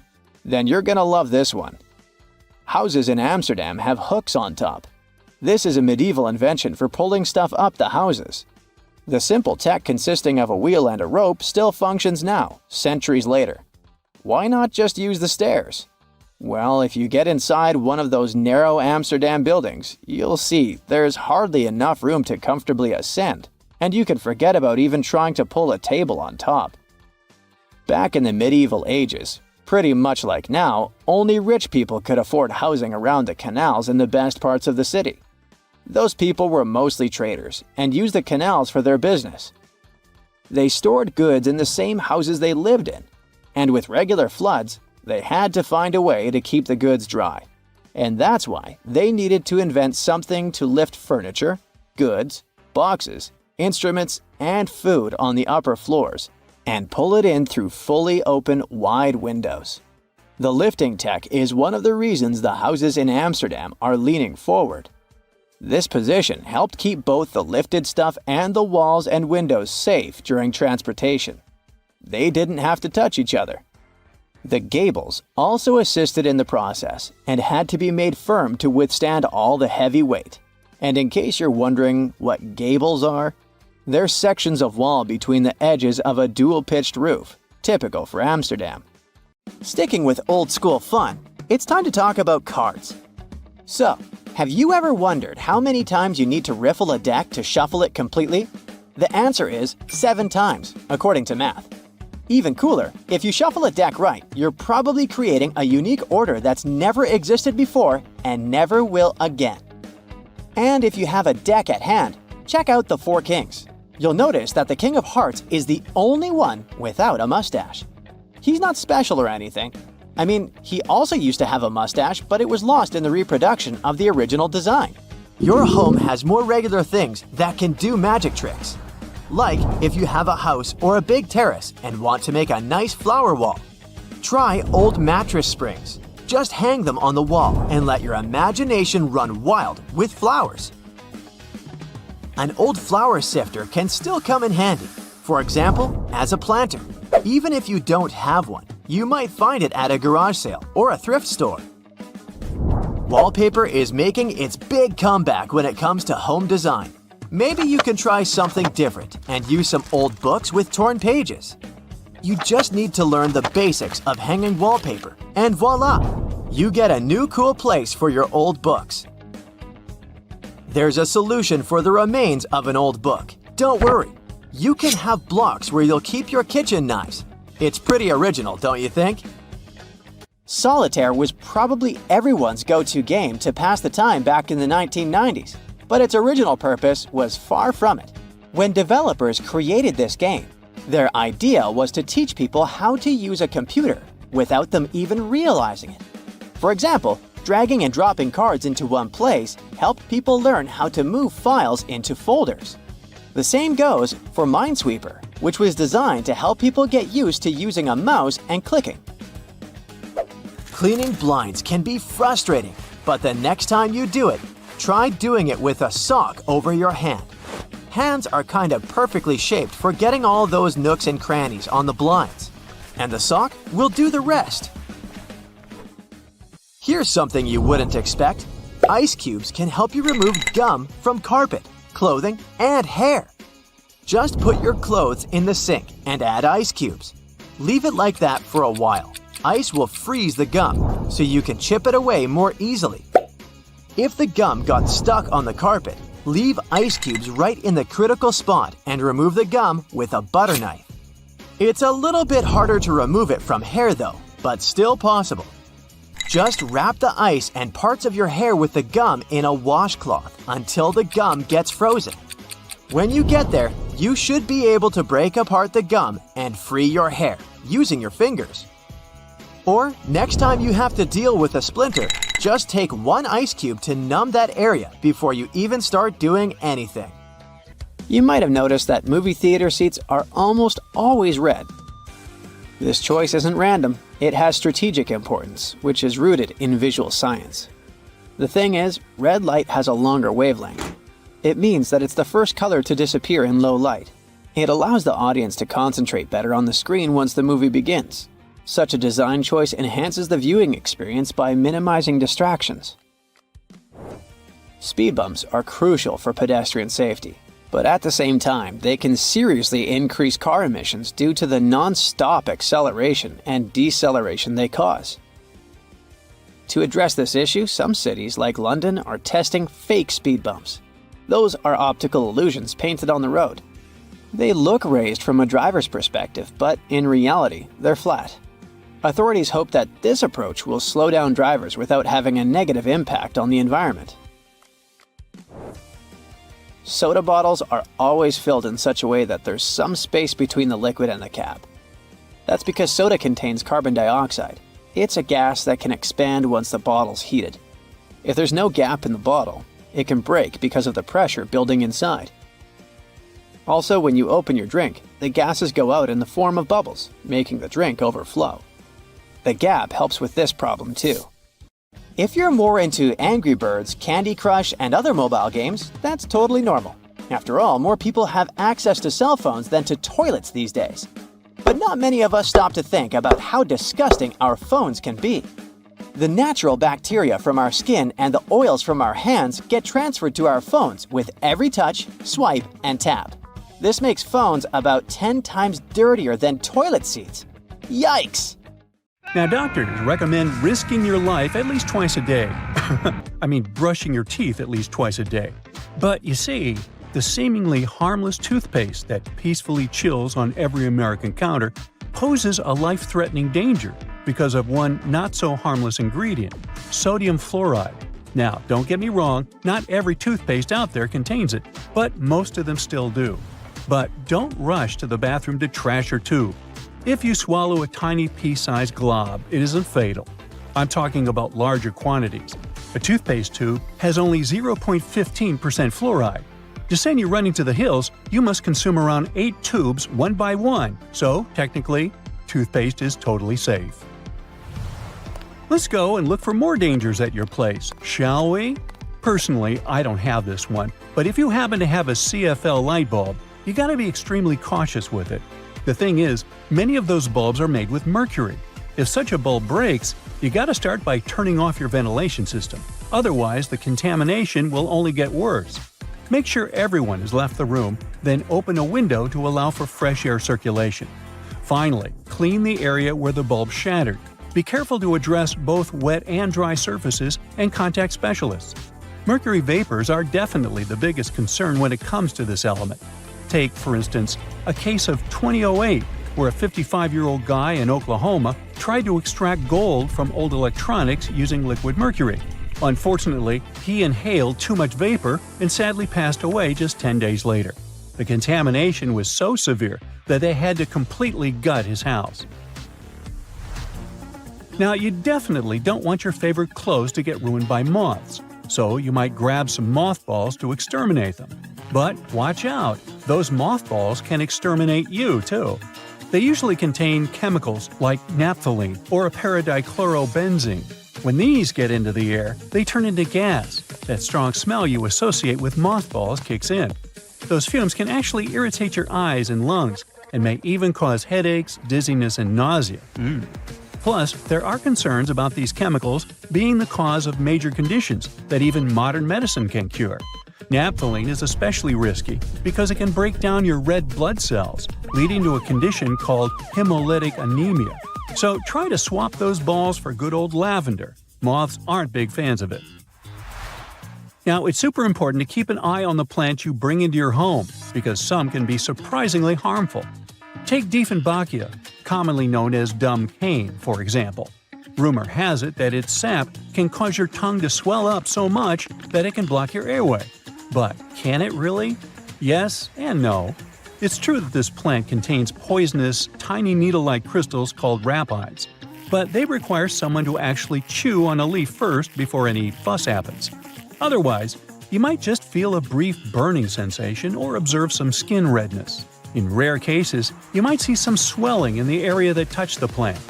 Generally, just a little nibble leads to mild discomfort, so please don't snack on your potted plants. This warning is more for the safety of your pets, especially cats. Now, if Dieffenbachia stays in contact with the mouth for too long, it can cause some serious pain that might linger for days or even weeks. In those cases, a trip to the hospital might be necessary, especially if the throat gets affected, as that could impact breathing. But don't believe the hype that Dieffenbachia is a lethal poison. That's just an urban legend. The bottom line? One must be really dumb to get poisoned by a dumb cane. Now, using a power washer can be more dangerous than you might think. The intense pressure can lead to serious injuries, and the high-speed spray can kick up debris that might cause even more harm. If you do get injured, infections can set in quickly, and without timely medical care, things can get really serious. Think severe complications, potential limb loss, or even worse. But honestly, it's not that scary. Just don't overdo it with pressure. Here's a friendly tip. Don't skip out on your weekly house cleaning, especially when it comes to the bathroom. The longer you put off cleaning it, the more risky it becomes. Bathrooms are notorious hotspots for bacteria, which makes regular cleaning essential. You definitely don't want those unwelcome guests like norovirus, E. coli, salmonella, or even Staphylococcus aureus hanging around, along with those molds and mildews. Just put things into perspective. An average toilet seat can host over 200,000 colony-forming bacteria. And here's another thing to keep in mind. If you're not careful while cleaning, you can accidentally create a dangerous situation. Mixing bleach and ammonia can release a toxic gas called chloramine. Those fumes can lead to some pretty nasty symptoms, from shortness of breath to fluid in your lungs. Guess what? If it happens, you will probably kick the bucket. And I'm not talking about the one you use for cleaning the floors in the bathroom. On a sweltering summer day, having air conditioning is definitely a blessing. But don't let that trick you into thinking there aren't risks involved. If your AC is on the older side, it can lead to various issues. For example, the ductwork and filters can trap harmful mold, bacteria, and allergens. If those aren't addressed, folks in your home might end up dealing with coughing, wheezing, or a stuffy nose. Plus, an aging AC unit can pose a fire risk. Older components tend to generate more heat as they try to keep up, and if they're not replaced, you could end up with a potential fire hazard. Faulty wiring is another concern, as many wires are tucked away in hard-to-reach spots, making them tough to inspect. So, if you have an older AC, it's a smart move to have it cleaned properly and ensure that its parts and wiring are up to date to avoid any fire risks. Snuggling under a cozy electric blanket when the weather turns chilly sounds like a dream. But if electric blankets get too hot, they might lead to burns. This risk is particularly significant with older models that don't have an automatic shutoff feature. So the best way to use such a blanket is to warm up your bed and then turn it off before you crawl in. There's also the concern of heat stroke, linked to the use of an electric blanket. Once, 2 people were discovered unresponsive in their beds beneath electric blankets. The first person's body temperature reached an alarming 106.2 degrees Fahrenheit, while the second person's temperature was 105.8 degrees Fahrenheit. So while these blankets offer comfort, it's crucial to use them wisely. Just a quick heads up about windshield washer fluid. It contains methanol, which can really pack a punch. If ingested, it can cause everything from dizziness and headaches to severe poisoning. Make sure to store it safely and keep it in the original container. Never transfer it to unmarked bottles. It can easily be confused with water and other harmless liquids, and that's a big no-no. Methanol is super toxic. For a grown-up, 2 to 8 ounces can do the trick. You know what I mean. The windshield washer fluid you dump into your car usually has about 30 to 50% methanol in it, but the concentrated versions? They can pack a serious punch with 90 to 100% methanol. Just remember, these products need to be diluted with water before you use them. The last everyday thing on our list does seem to be a great buddy of ours, especially if located in the bathroom. But although air fresheners can give your home a pleasant scent, many of them release volatile organic compounds that can build up over time and may pose serious health risks, including neurological issues and incurable conditions. I suggest, if you were to ask me, you play it safe and think about opting for natural alternatives or enhancing your home's ventilation instead. Got that? Good. Fun fact: Olympic synchronized swimmers, now renamed artistic swimmers, don't usually wear swim caps. When they compete, they put Knox gelatin in their hair. The result resembles unflavored Jell-O. Athletes mix the gelatin with water and it turns into a gooey mixture. After that, they comb and brush the substance into their hair, pull it into a bun, and put a headpiece over it. When it all dries, it becomes really hard, and swimmers' hair doesn't fall out when they swim. They often add glitter and other decorations to make their hairstyles even more exciting. The blanket octopus is called this way because of the females of the species. They're supersized and rarely seen. They have a long, fleshy cape which encloses their tentacles. Female octopuses are large, up to 6.5 feet in length. Thanks to this cape, they look even larger and much more intimidating to potential predators.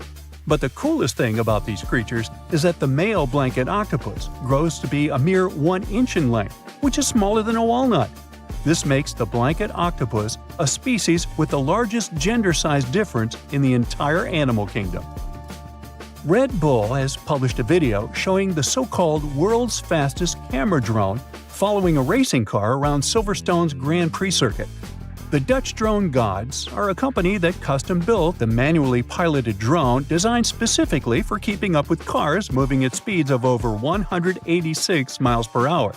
It took more than a year for Red Bull and the Dutch drone gods to create a drone that could accelerate twice as fast as a Formula One car, reaching this breakneck speed in just 4 seconds. The drone's top speed is almost 220 miles per hour. Recently, scientists have concluded that water might not be wet. You see, wetness is usually defined as a liquid's ability to maintain contact with a solid surface. It means that the water itself isn't wet, but it can make other objects wet. Okay. Wow. The Maldives' 1,000 rupiah banknote has captured the attention of people from all over the world and received a lot of praise for its stunning design. The note features the striped pattern of a skin of a majestic whale shark and a green sea turtle against a vibrant blue backdrop. It's already been called the prettiest currency in the world. Now, wearing a tie might be more dangerous than you think. It can reduce blood flow to the brain by 7.5%, making you dizzy and nauseous and causing headaches. Ties can also increase the pressure in your eyes if it's too tight. Plus, they're great at transporting germs. Gotta think again whether following that dress code is so necessary. A young girl from Washington broke a Guinness World Record by putting on 45 sweaters at a local library. Sophia Hayden pulled on each sweater individually all the way down to her waist before moving on to the next one. It was done to comply with Guinness World Record rules. She also had to make sure that none of those sweaters was ripped, since damaged items didn't count. As a result, she broke the record for the most sweaters worn at once. The previous record was 40 sweaters, and it was set by a French 11-year-old boy in 2022. Later, Sophia's mother admitted that it had been tricky to gather enough sweaters for that attempt. The sweaters were then donated to charity. Now, it was Louis XIV of France who is believed to have brought salt and pepper together, forming the basis for modern cooking. At that time, only rich people could afford to add pepper to their meals, and the king liked his food to be lightly seasoned with just salt and pepper.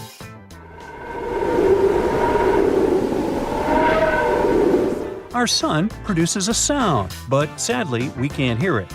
It's emitted in the form of pressure waves, and their wavelength is measured in hundreds of miles. It means they're far beyond the range of human hearing.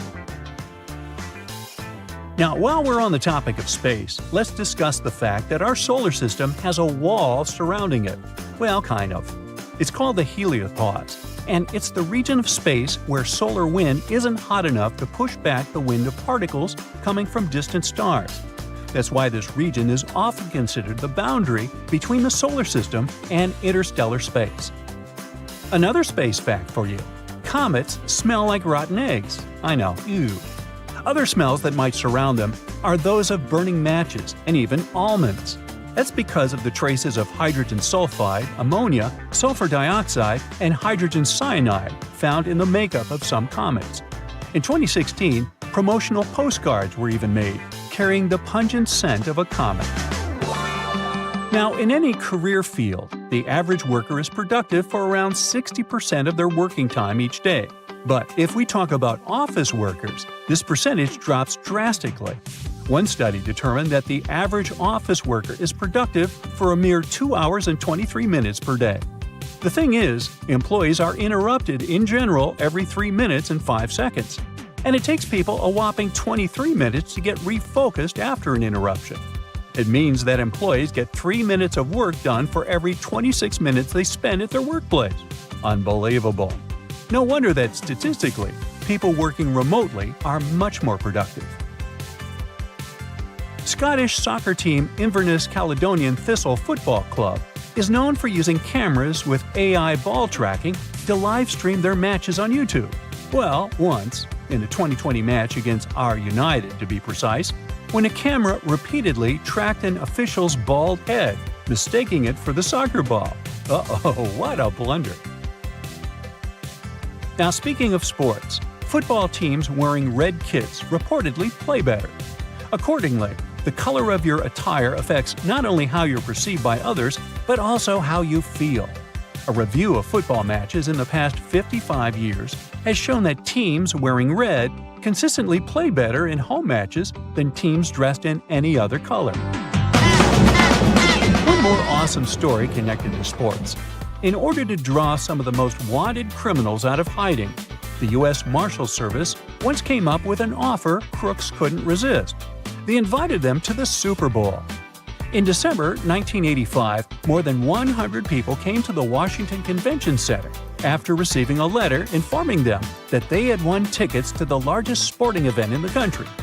According to the invites, they had been selected randomly from a clearinghouse list of D.C. residents and were supposed to receive 2 tickets to the Redskins vs. Bengals game that day. But to get in, they had to come to a pre-game party to collect their tickets.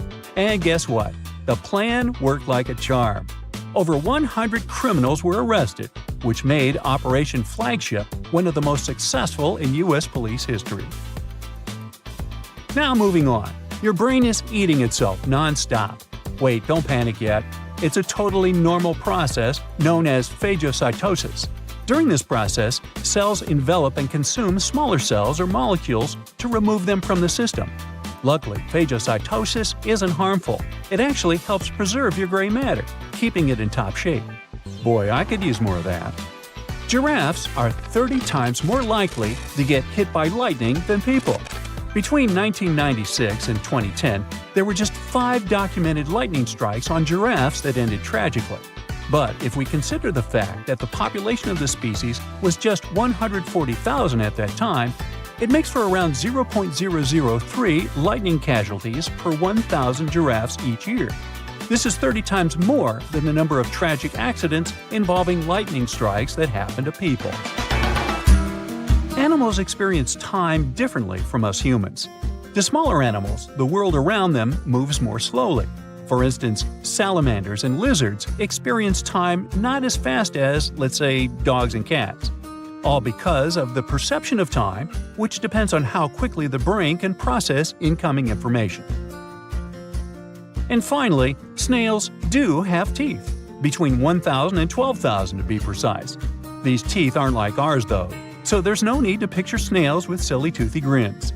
Snails' minuscule teeth are all over their file-like tongues. So there. Has your trusty phone ever let you down? More times than you can count. It always seems to run out of juice at the worst possible moment. You forget to top it off, or you end up in an area with no service. And let's not forget how useless it can be in an emergency, like during a tornado when there's no signal. But fear not, there's a cool project called Meshtastic that uses a wireless protocol to keep you connected with your friends. It's like magic, using a radio band called LoRa for encrypted messages. It works in literally any external conditions. Plus, each device can act as a repeater to extend the range of your messages. Perfect for disaster recovery or just keeping tabs on your kids. For less than $25, you can get a starter kit to join the Meshtastic fun. Add a GPS module and a battery and you've got your own private channel. No more stressing when your kids are out and about. You can instantly see where they are. And if you're feeling daring, you can even send low bitrate audio through the airwaves. Now, I'll bet there's a bunch of things your car just can't do. Can it lean into corners? Yeah, I don't think so. What about adjusting its own width to park easier? I know your answer is no, but let me show you something then. This cutie is called Trigo EV, and even though it looks like a futuristic stroller, it's actually a fully functional quadricycle you can totally drive. It was initially created for delivery and car-sharing purposes, but it turned out cooler and way more comfy than expected. If you ever find yourself driving this electric, let's call it a car, shall we? You won't need anything else but a tiny patch of land to park it. It has a maximum speed of 56 miles per hour. Not bad for such a tiny car. In cruise driving mode, it measures 58 inches wide, but a mechanism allows the front wheels to retract toward the chassis, reducing the width to 34 inches. The electric four-wheeler weighs slightly over 1,000 pounds, with a total permissible mass of around 1,600 pounds. Right, it all looks futuristic and fun, but I feel safer in good old SUVs. Ever wished you had an extra arm to help you out when your hands are full? Scientists have figured out how to control a robotic third arm using just your diaphragm muscle. It's as easy as pie, if pie is easy. This awesome discovery was made in Switzerland as part of the super cool Third Arm Project. They had volunteers wearing exoskeleton arms and a sensor belt to track their diaphragm movements, all while navigating a virtual world in VR. After over 150 sessions with 61 volunteers, most people found it a breeze to control 3 arms at once. They could even multitask, chatting and looking around while using the third arm. Now recently, a new fully autonomous delivery service with fast food joints was launched. This means no people involved from pickup to drop-off. It's called Flytrex, and it's been delivering using drones since 2017, teaming up with big names in retail and food to bring you quick and cheap deliveries. They're currently flying high in North Carolina and Texas, with plans to expand nationwide. Their goal is to make deliveries faster and cheaper using their trusty drones. Your order could be at your door in as little as 5 minutes after it's ready. Now, that's speedy. Flytrex got a huge increase in customers and even FAA approval for long-range drone deliveries in 2023. Partnering with big brands like Unilever and Papa John's, they're definitely on a roll, more a pizza roll. The Monocab Owl project is all about making a super cool monorail vehicle for getting around in rural areas sustainably. The Monocab is a clever little autonomous monorail vehicle that can balance itself on a regular rail without any extra support. Its slim design allows it to zip along single-track lines in both directions, perfect for some unique rail mobility ideas. It's like a fun service-on-demand option that's way more exciting than your usual transportation choices, especially for reviving old railway lines in rural areas. Everyone on the Monocab Owl team is stoked about shaking things up in rural mobility. Right now, there's a lack of good, eco-friendly and budget-friendly options for getting around in less populated areas. Reactivating old railway lines is a great start, but we need some fresh ideas to really make it work. That's where these small, self-driving rail vehicles come in. They bring together the best of rail travel with on-demand booking and a cool digital navigation system. Look here! Can you identify what this weird-looking object is? It's a mobile solar container with foldable solar panels for green energy on the go. Just pop out the panels, unfold them, and you're good to power up equipment and properties with green energy wherever you are. The solar container can extend up to almost 400 feet in length when fully unfolded and has 240 solar panels. It's perfect for both on- and off-grid uses, like rescue missions and outdoor events. and it only takes about 5 hours to set up. Easy peasy. There's even an automatic conveyor system for easy folding and unfolding of the panels. Just push a button and start harnessing solar power. Solar Kant, the Austrian company that invented it, estimates this mobile solar container can power around 32 households. Virtual meetings are all the rage nowadays. Remote chats are cool, but let's be real, they're no match for face-to-face meetings. We can see each other, hear each other, but it's still pretty flat and 2D. Or, shall I say it was flat? The thing is, HoloBox from HoloConnects is bringing holograms to life. This super cool device lets you project a life-size hologram of yourself or anyone else inside a funky box. Just plug it in, connect it to the internet, and voila! You've got a hologram ready to go. You can even connect multiple boxes to showcase big stuff like cars or anything else. Now, holograms are a massive game changer for remote communication. Imagine chatting with someone and seeing them in 3D like they're right there with you. Plus, it adds a personal touch to presentations, training sessions, ads, you name it. What do you think? Does this look cool or creepy? Check out the latest creation from a rockstar team of engineers at NASA Ames Research Center and KBR, a robot system that can autonomously build structures using lattice blocks. Their paper in Science Robotics explains how these robots and blocks work together to create amazing things. Designed for future lunar missions, these robots can lay down foundations for shelters before astronauts arrive. 3 robots work together to carry and connect blocks with twisty edges, similar to assembling IKEA furniture. They have already built impressive structures, like a shelter made of 256 blocks in just over 4 days. Imagine what they could do on the moon. Experience the interactive pearl sculpture by Breakfast. No food implied, just the name of the company. It's placed on a huge cruise ship called the Icon of the Seas. The stunning creation imitates the ocean's vibes, with rolling waves and shooting stars, each tile placed in a neat Fibonacci sequence. Using real-time data from the Caribbean, this sculpture changes constantly to match the current weather and tides, bringing the ocean to life before your eyes. Yeah, this invention won't change your life, but it's meant to nurture your soul. Have you heard about the Seattle-based startup Jetoptera?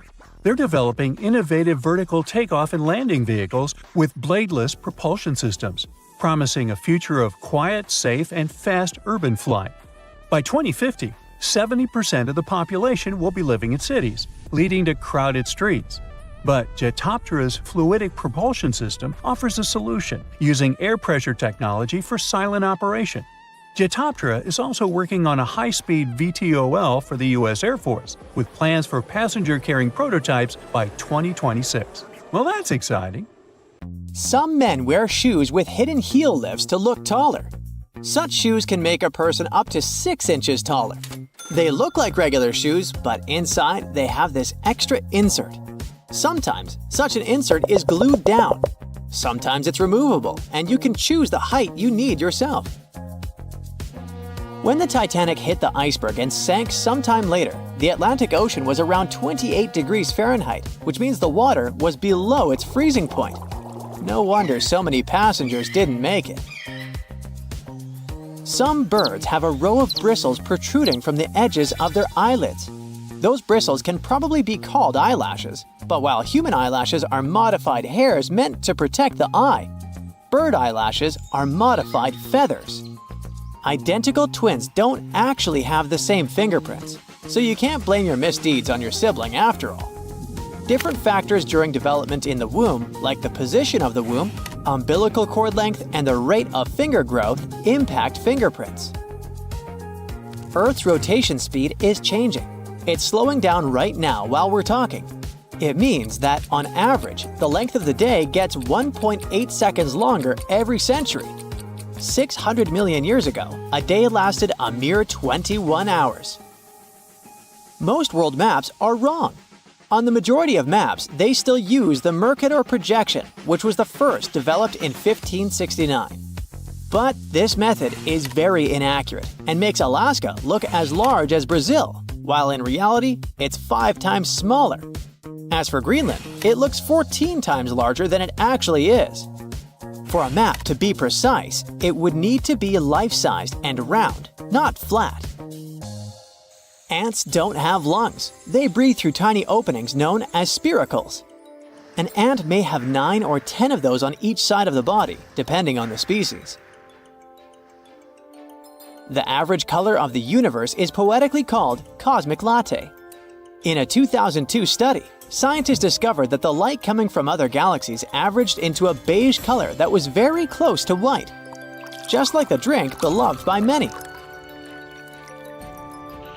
There is such a thing as minus decibels. The quietest place on Earth is Microsoft's anechoic chamber in Redmond, USA. The level of sound there is minus 20.6 decibels. Such chambers are built out of heavy concrete and bricks and are placed on springs to stop vibrations from entering the chamber through the floor. Bananas are radioactive. Wait, where did you go? It's not that bad. Bananas are rich in potassium, so each banana is slightly radioactive due to the natural isotope potassium-40. On the other hand, your body contains around 16 milligrams of potassium-40, so you're actually about 280 times more radioactive than that poor banana. And in any case, your body gets rid of that excess potassium-40 from a banana within several hours. There's simply no such thing as a straight line. You just need to zoom in close enough and you're bound to spot some irregularities. Even a laser light beam is a bit curved. In emergencies, fish form orderly lines. For example, when evacuating through narrow spaces in dangerous situations, school of neon tetrafish queue so that they don't crash into one another or clog up the line. Scientists think that this behavior means that fish can respect social rules even in emergency situations, unlike us humans. Hippos can't swim. These animals have large bones. These bones are so big and dense that it makes hippos barely buoyant at all. So these animals don't swim. Instead, they perform something like a slow-motion gallop on the riverbed. Hippos can also sleep underwater thanks to a reflex that allows them to rise to the surface, take a breath, and sink back down to the bottom without waking up. Lego bricks can withstand compression better than concrete. A regular plastic Lego brick can support the weight of 375,000 other bricks before it breaks. Theoretically, it could allow you to build a tower more than 2 miles in height. But if we decide to scale this up to house-sized bricks, the price would be exorbitant. If you ever go to space, you can take your yo-yo with you. In 2012, NASA astronaut Don Petit took a yo-yo on board the International Space Station and used it to show some tricks. You see, a yo-yo mostly relies on the laws of conservation of angular momentum to perform tricks. And if you keep the string taut, these laws apply in microgravity too. There's a theory that claims that we sweat when we're anxious to alert the brains of other people that they're primed for that danger that's making us feel anxiety. Brain scans have revealed that when you sniff the sweat produced by a panicking person, regions of the brain responsible for emotional and social signals light up. And when you are anxious, your sympathetic nervous system produces hormones, including adrenaline, which switches on your sweat glands. There are rainbows on Venus, and they're called glories. A glory looks like a series of colored concentric rings and is caused by the interference of light waves inside droplets rather than the process of reflection, refraction, and dispersion of light, which produces rainbows. Protons look like bagels, spheres, peanuts, and rugby balls. In other words, protons come in different shapes and sizes. Their appearance changes based on the speed of quarks, smaller particles within them. If you look at the moon while being in the southern hemisphere, it will seem to be upside down, and the man on the moon will look more like a rabbit. You will remember more of your dreams if you sleep badly and wake up many times throughout the night. You're also more likely to remember your dream if someone or something wakes you up in the middle of it. Dogs tilt their heads while listening to people to pinpoint familiar words like walkies more effectively. It also helps them to understand the tone of your voice better. There's also an idea that if a dog doesn't tilt its head often, it's because it relies more on sight and less on sound. Mirrors facing each other won't produce infinite reflections. Each next reflection will be darker than the previous one, and eventually, they will fade into invisibility. Mirrors absorb just a fraction of the energy of the light falling on them, so the total number of reflections mirrors can produce is around several hundred. You can smell ants, since many species of these insects produce strong-smelling chemicals when they feel threatened or angry, or when they're being squished. Trapjaw ants release a chocolatey smell when they're crushed, and citronella ants give off a lemony odor when they're threatened. Giraffes hum when they want to communicate with each other. Researchers think that this low-frequency humming might be a form of contact call between individuals that have been separated from their herd. It can also help giraffes find each other in the dark. But the coolest thing about these magnificent animals? Some scientists think that they could sleep talk too. And a cool bonus story for you. About a marathon runner who took over 50 years to finish the race. Japanese marathoner runner Shizo Kanekuri was selected as one of the 2 athletes that Japan could send to the 1912 Stockholm Olympics. But Kanekuri shockingly disappeared during the marathon race. It turned out that after a rough 18-day-long trip to Stockholm, first by ship and then by train, the man was exhausted. During the race, he stopped running because his condition simply didn't allow him to run further. The athlete stumbled into a nearby garden party where he drank orange juice and stayed for a while to recover. Later, Kanekuri was so embarrassed by his failure that he returned to Japan without notifying anyone, including race officials. So, Swedish authorities considered him missing for 50 years before finding out that he was peacefully living in his home country. In 1967, the athlete was offered the opportunity to finish his run. He accepted. 54 years, 8 months, 6 days, 5 hours, 32 minutes, and 20.3 seconds after he started the race, he completed the marathon. It was a long trip. Along the way, the man got married, had 6 kids, and 10 grandchildren. You see these blades? They have notched corners to make your cutting experience smoother. Ooh! The front edge notch helps with separating blades during manufacturing, while the trailing edge notch helps the blade glide easily. And a fun fact, that notch on the front also helps you spot unused sections of the blade. Just a little visual indicator to make your life easier. When it comes to silver versus black blades, they're both made from the same stuff. But black blades are sharper and are better suited for cutting through tough materials, while silver blades strike a balance between cutting power and durability. If you want that extra cutting oomph, go for black. Oh, almost forgot. The only thing those blades aren't meant to cut is food. It has a rust-proofing oil coating, which is not safe for humans. Check this one out. It's totally giving me childhood vibes. Now, I remember my grandma having tomato-shaped pincushions just like this, and sometimes they would look more like a salad, with a little pepper thrown in there. Well, believe it or not, this salad actually has a purpose. The tomato keeps your pins in place, while the pepper keeps them sharp. Those peppers are filled with sand, which helps keep your pins nice and sharp. And it's not just sand. Crushed walnuts can also be used to keep your pins in tip-top shape. Now look at this multiple pocket tool and this little hook on it. It's a bit of a mystery, but it's actually pretty handy. I counted at least 4 different applications. 1. You can use it to carry all sorts of awkward stuff, like camping gear or heavy parcels. 2. Need to twist some wire or play around with knots? The parcel hook has got you covered. 3. This hook can save the day with those stubborn zippers, like the ones on your luggage. 4. It's great for pretending to be a budget version of Captain Hook. If you know more applications, let me know in the comments.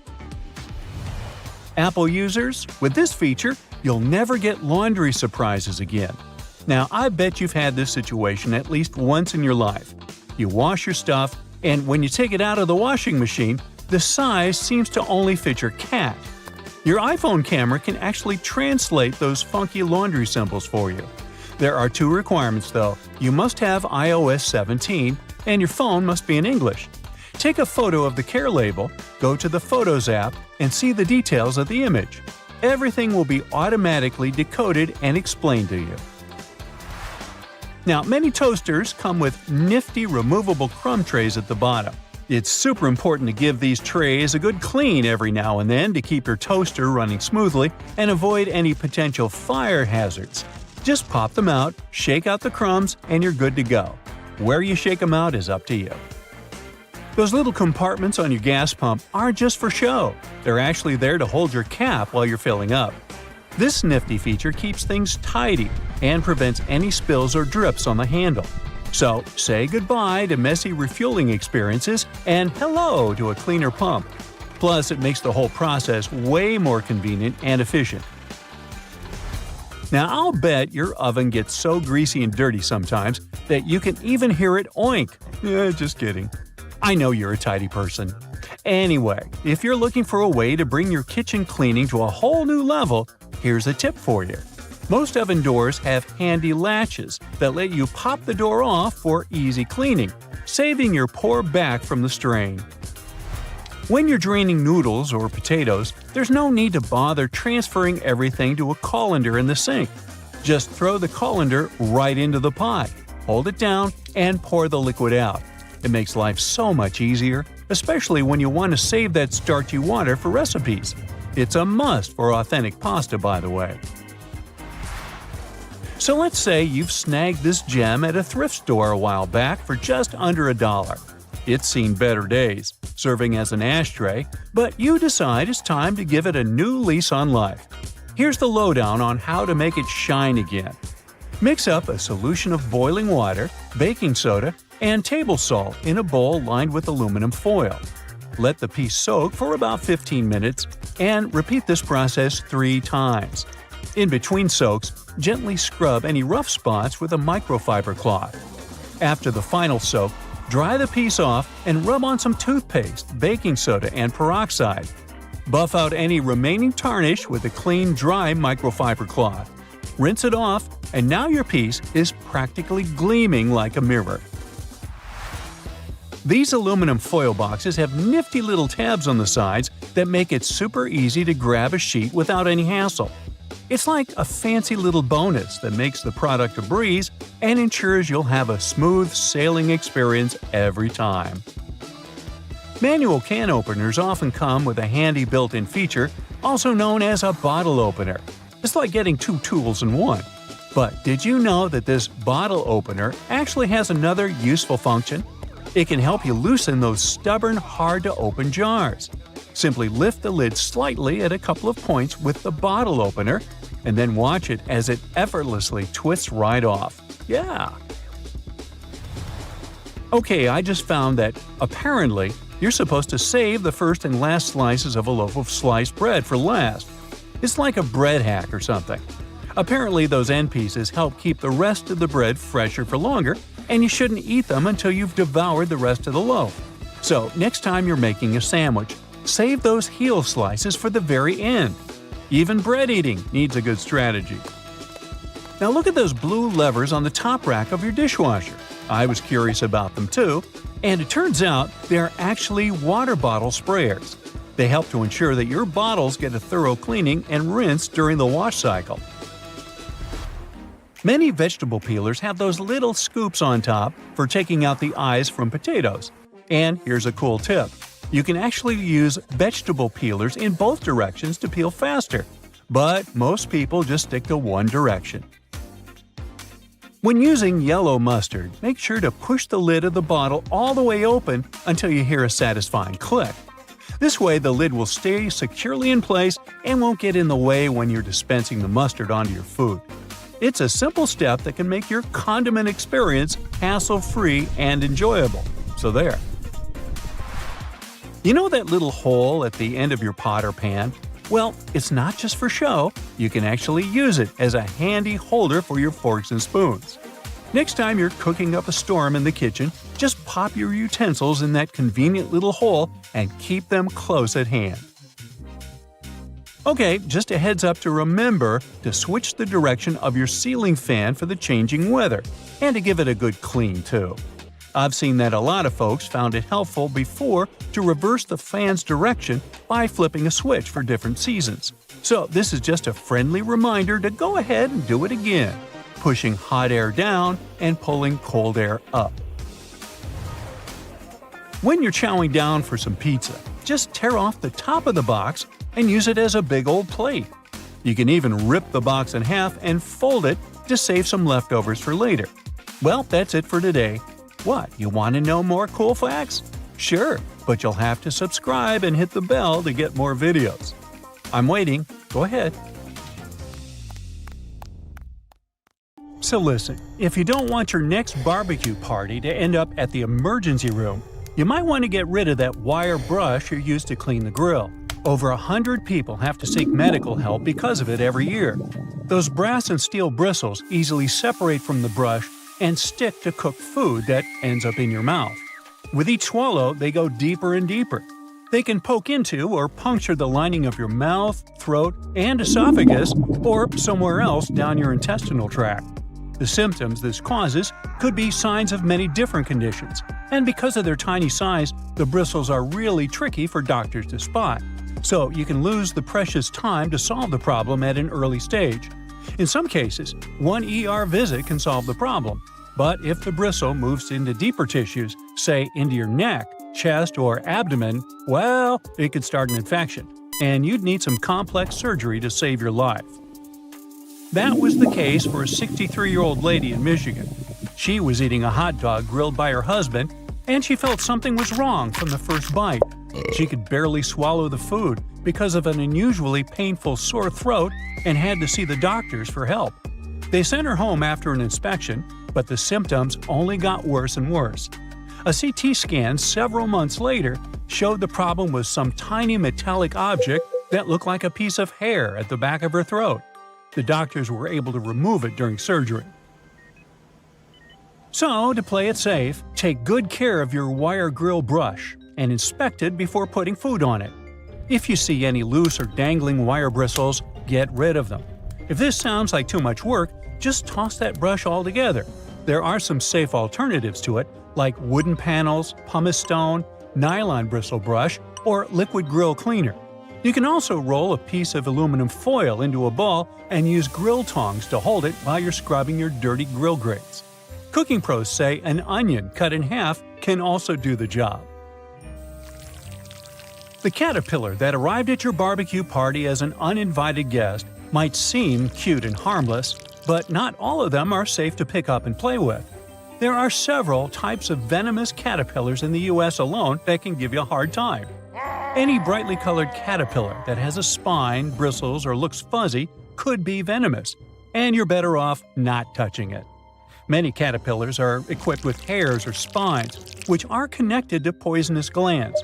They often hide on the underside of the leaf, so you could easily miss it. So, when you're doing some work in the garden, it's a good idea to wear gloves and clothes with long sleeves. Your skin will thank you for it. If you get stung by accident, use any sticky tape to remove the hair or spines, and then just wash the affected spot with soap and water. If you plan to go swimming or boating to cool down after the party, remember that algal blooms aren't just a freaky splash of color in the water, but a real problem. They're toxic and can cause a lot of trouble for you and your pets. The symptoms will be less than pleasant, and will involve you spending a great deal of time in the bathroom. Algae bloom means there are plenty of bacteria in the water, so don't swim in it and don't drink the water, no matter how thirsty you are after all the swimming. And if you happen to get some ingested water on your skin, take a long shower with clean water immediately. The media should report cases of dangerous algae blooms in your area, so make sure to check it before you hit the nearest lake. Wild parsnip might not appear in your summer nightmares, but this yellow-flowered plant can do some really mean things to your body. It contains a substance called solerin, and when you accidentally touch it and then enjoy a walk in the sun, the effect it will leave on your skin will be as nasty as the name Sorolin. And you could have dark red or brownish discoloration on your skin for months after your unwanted rendezvous with the plant. It's mostly active and mischievous between May and July, so watch out. Alright, a garden hose must be completely safe as, unlike the grill brush, It doesn't have any small metallic parts, right?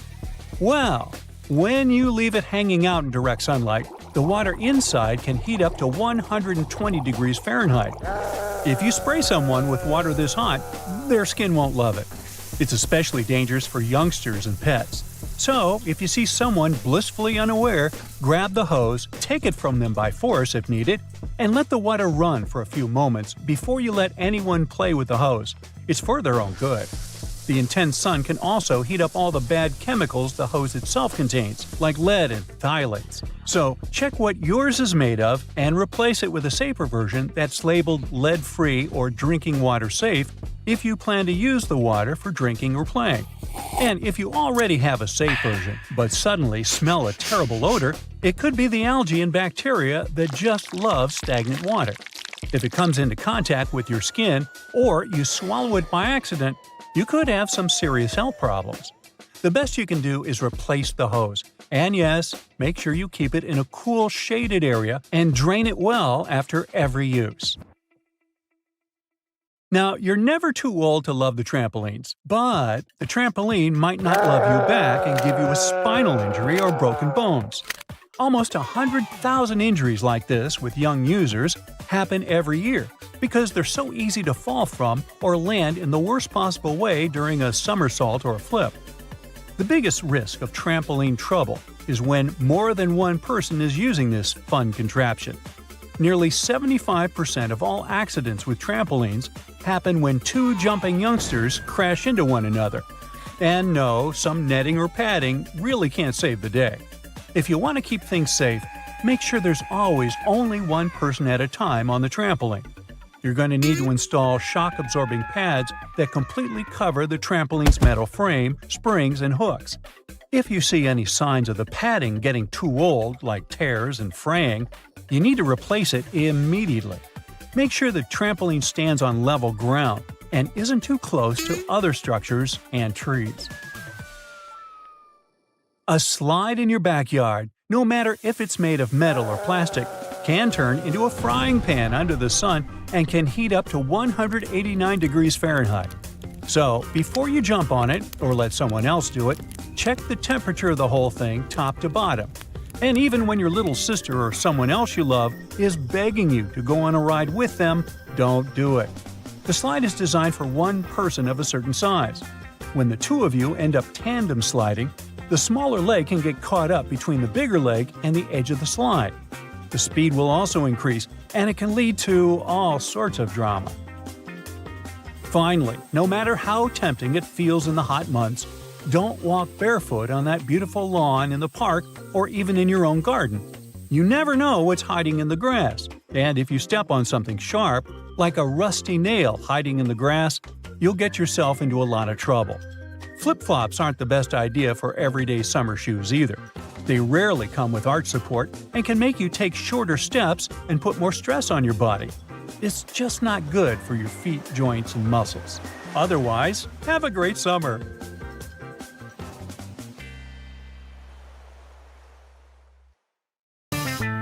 Venice banned new kebab shops and other fast food outlets in an attempt to maintain the city's decorum and traditions. It happened several years ago when the authorities passed a law to limit the opening of these types of restaurants, with only artisanal ice cream shops being exempt from the ban. The city's tourism chief explained that the goal is to preserve Venice's cultural heritage and promote local products. The concern is that fast food establishments could detract from the city's unique identity and harm the environment. Venice is not the only Italian city taking action against fast food. Verona and Florence have also implemented restrictions on new kebab shops and foreign food establishments. In 2012, London restaurants were in an uproar after the ban on rare and medium-rare burgers had been announced by the Westminster City Council. They claimed it was for health reasons, but some were skeptical. One chef even said that if they stuck to these rules, they might as well kiss the burger industry goodbye. Others worry it's just the beginning, and soon we won't be able to enjoy runny eggs or steak tartare either. Raw and undercooked meat can indeed be dangerous, but many believe the authorities are overreacting.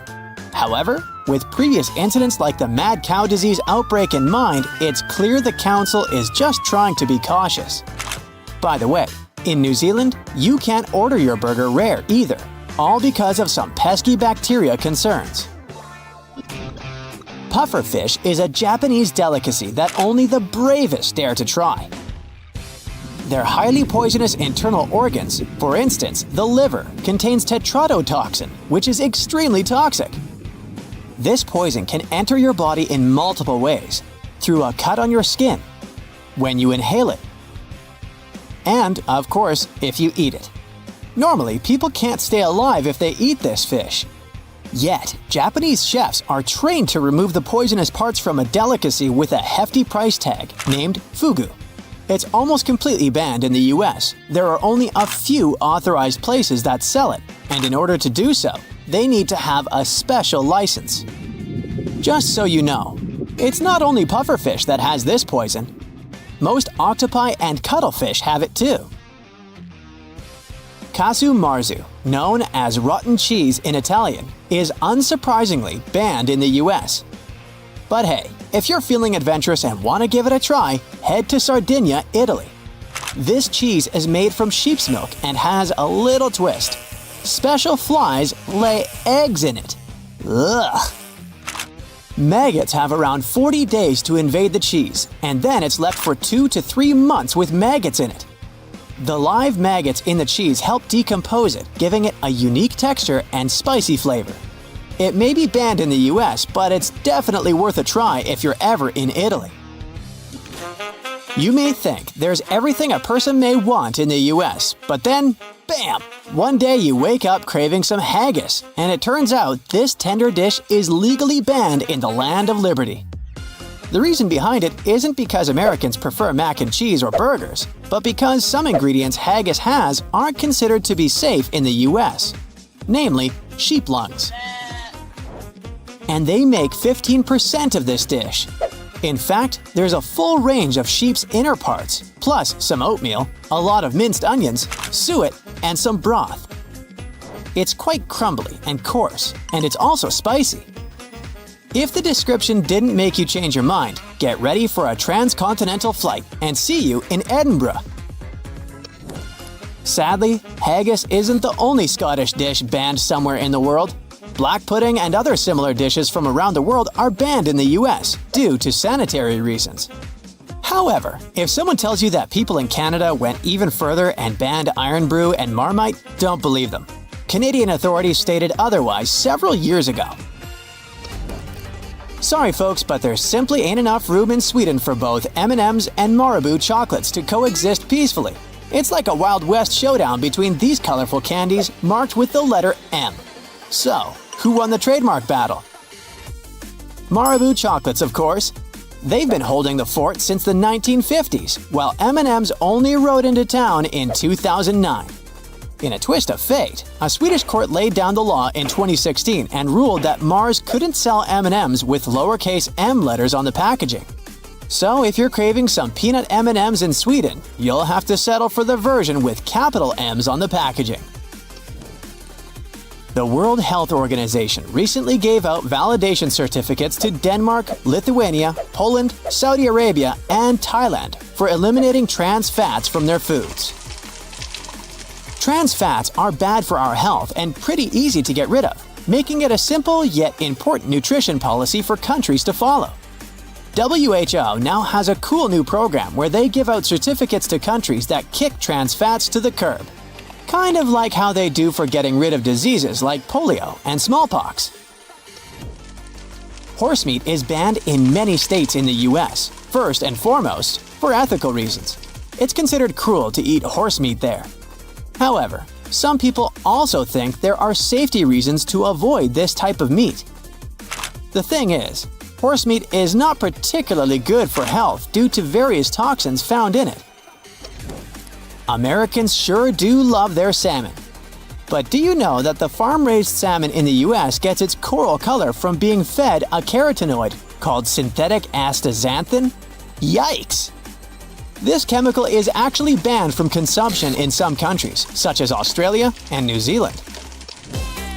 And how about milk we all drink? Unless it's specifically marked, it's treated with artificial hormones to boost milk production.